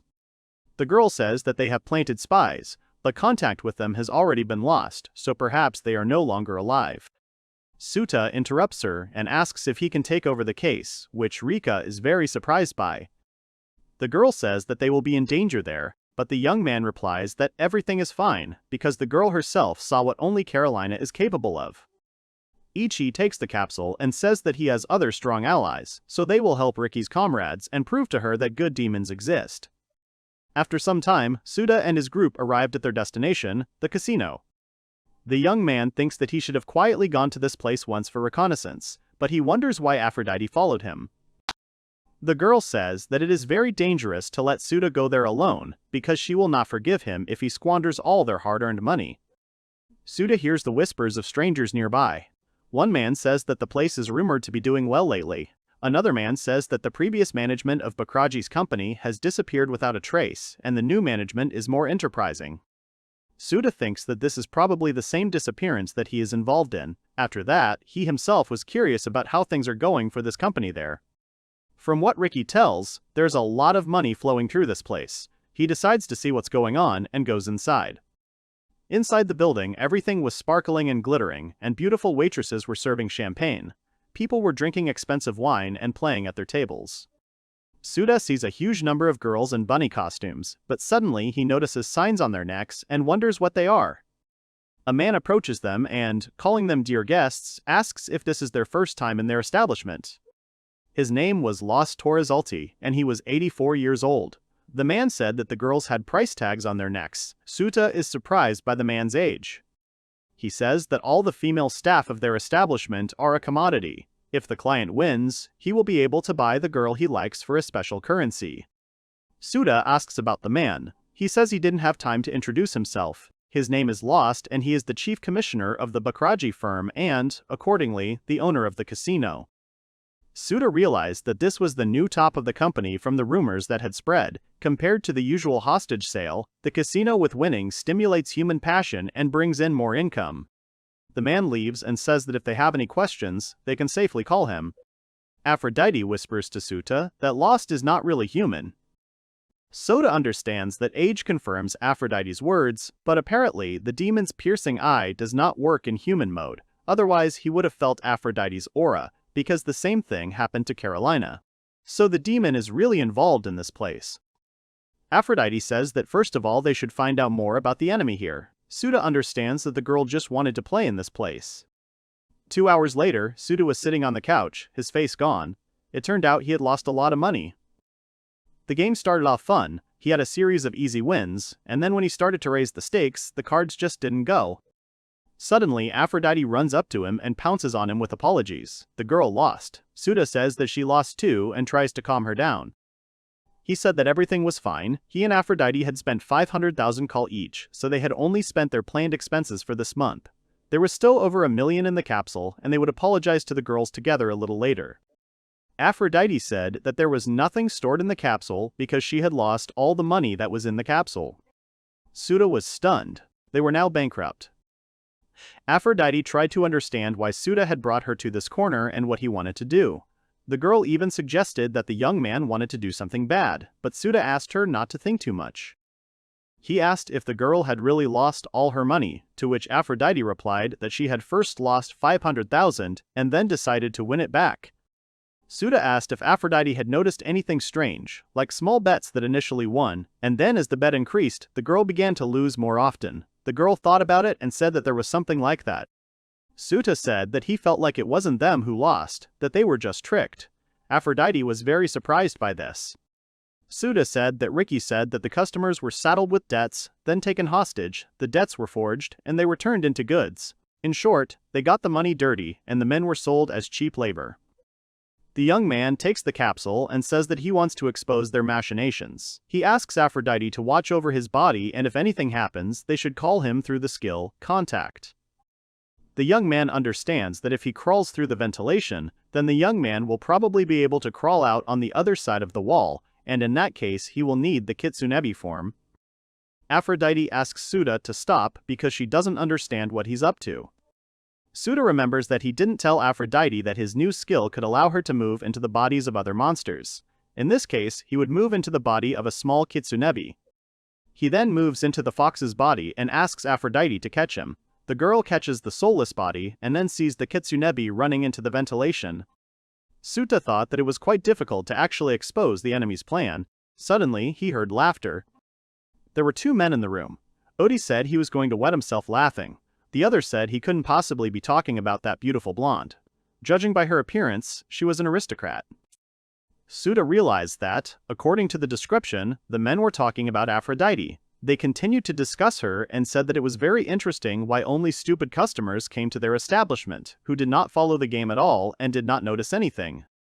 One says that they mixed the suits of the cards with illusion magic. This information surprises Souta. They gave away all the secrets very quickly. Illusion magic is a type of dark magic. Suddenly, the casino owner enters the room. He asks why the men aren't working. Lost asks what's wrong with that blonde. He gave them orders to squeeze every last drop out of her. Another man says that he easily extorted 10 million coal from her, all thanks to the illusion magic that Mr. Lost taught him. He says that the blonde ran away with tears in her eyes, but suddenly, Lost hits him in the face with all his strength. He says that he has repeated many times that they should add debt to stupid people in the game and put them on the counter. Lost continues and says that a girl with such an appearance could be taught to dance and sold to aristocrats, and they could then earn at least 30 million coal. The man says he can fix everything, but in response he gets a kick from Lost, who tells him how. Lost starts yelling at the man that he is incredibly stupid because he lost a lot of money, so he is just worthless trash. When the man passes out, Lost leaves, saying that this is why he hates dealing with people. Souta understands that humans are absolute trash to him. This means that the demon Lost is watching all of this here. He understands that it is because of these types of good demons like Carolina that they think badly. He wants to smash Lost's business to pieces. A few days later, Carolina says that her intuition tells her that there are representatives of her kind inside this building. She also adds that the aura she senses seems to be that the owner is a worthless lower demon, so he won't smell it from there. Souta thinks that, as always, there is no one more reliable than Carolina. He reflects that he sold some rare items from the mansion and collected 20 million coal. That's all the money they have now. The game the young man has decided to challenge is poker, where he has already lost so much. He is asked how much he is willing to bet. Souta puts all his chips down and says he's ready to bet everything he has. Everyone turned to look at Souta because he had bet 200 chips. No one understood why someone would bet 20 million. The man says that this step cannot be undone. Is the boy sure of his action? Souta says that he is absolutely sure. The man says that they start the game then. Carolina was next to Souta. Souta thinks he was preparing for the worst, but it seems the man just thought Souta was stupid. He notices the man has a very confident face, believing in his sleight of hand and magic. Souta picks up the cards and realizes that he was dealt a bad hand because he didn't even get a pair. The man asks if Souta needs to redeal the cards. The boy agrees. With a new retake, he gets nothing again. Of course, there is a possibility of such a fallout, but they lost so much just yesterday, so it is no longer a simple coincidence. Plus, it's all written on the dealer's face. Souta gives Carly a command, and she uses magic to change the cards in Souta's hands. Souta reveals his cards and says he has all the trumps and a royal straight flush. Everyone in the area was simply shocked by this reveal. A royal straight flush is 100 times the bet, which means the winnings are 20 billion calls. The dealer says that this simply could not happen. Souta understands that if the man decided to deceive them with magic, then it would be okay if they won with the same magic, but a little more powerful. Souta's team has a magician, a professional. The dealer starts accusing Souta of being a cheater and asks him how he did it. Souta asks why he is a cheater. Did the man really know the cards he had in his hand? Suddenly, Lost bursts into the conversation, asking why there is such a noise. The dealer turns to the gentleman and apologizes. Lost looks at the table where the high combination of cards is lying. He smiles and calls Souta an honored guest, and then asks him to come to the office because he wants to give him advice for the future as a guest who has won a large sum. He asks Carolina to wait in the hall. When they arrived at Lost's office, he closed the door and said that he heard that the young man had won a large sum. He congratulated the young man. Souta thanked him for his congratulations. Lost suddenly pulls a knife out from under his shirt and tells Souta to keep his winnings. Souta dodges the knife attack and asks what Lost is up to. The man says they don't have money for vile people like Souta. He tells him it would have been better for him to just lose silently and everything would have been fine, but that just added extra work for Lost. Souta realizes that he has burned down his entire office. Lost orders his subordinates to kill Souta. At this moment, the young man takes out his ball capsule. He summons the Goblin Knights and orders them to attack. Lost was very surprised, because a normal person has so many goblins. The goblins quickly deal with Lost's subordinates. The man calls them absolutely useless. He says he didn't want to show himself like that, but it can't be helped. He takes on his true form. His level was 23. He had basic fire, wind, water magic, and a medium level of darkness.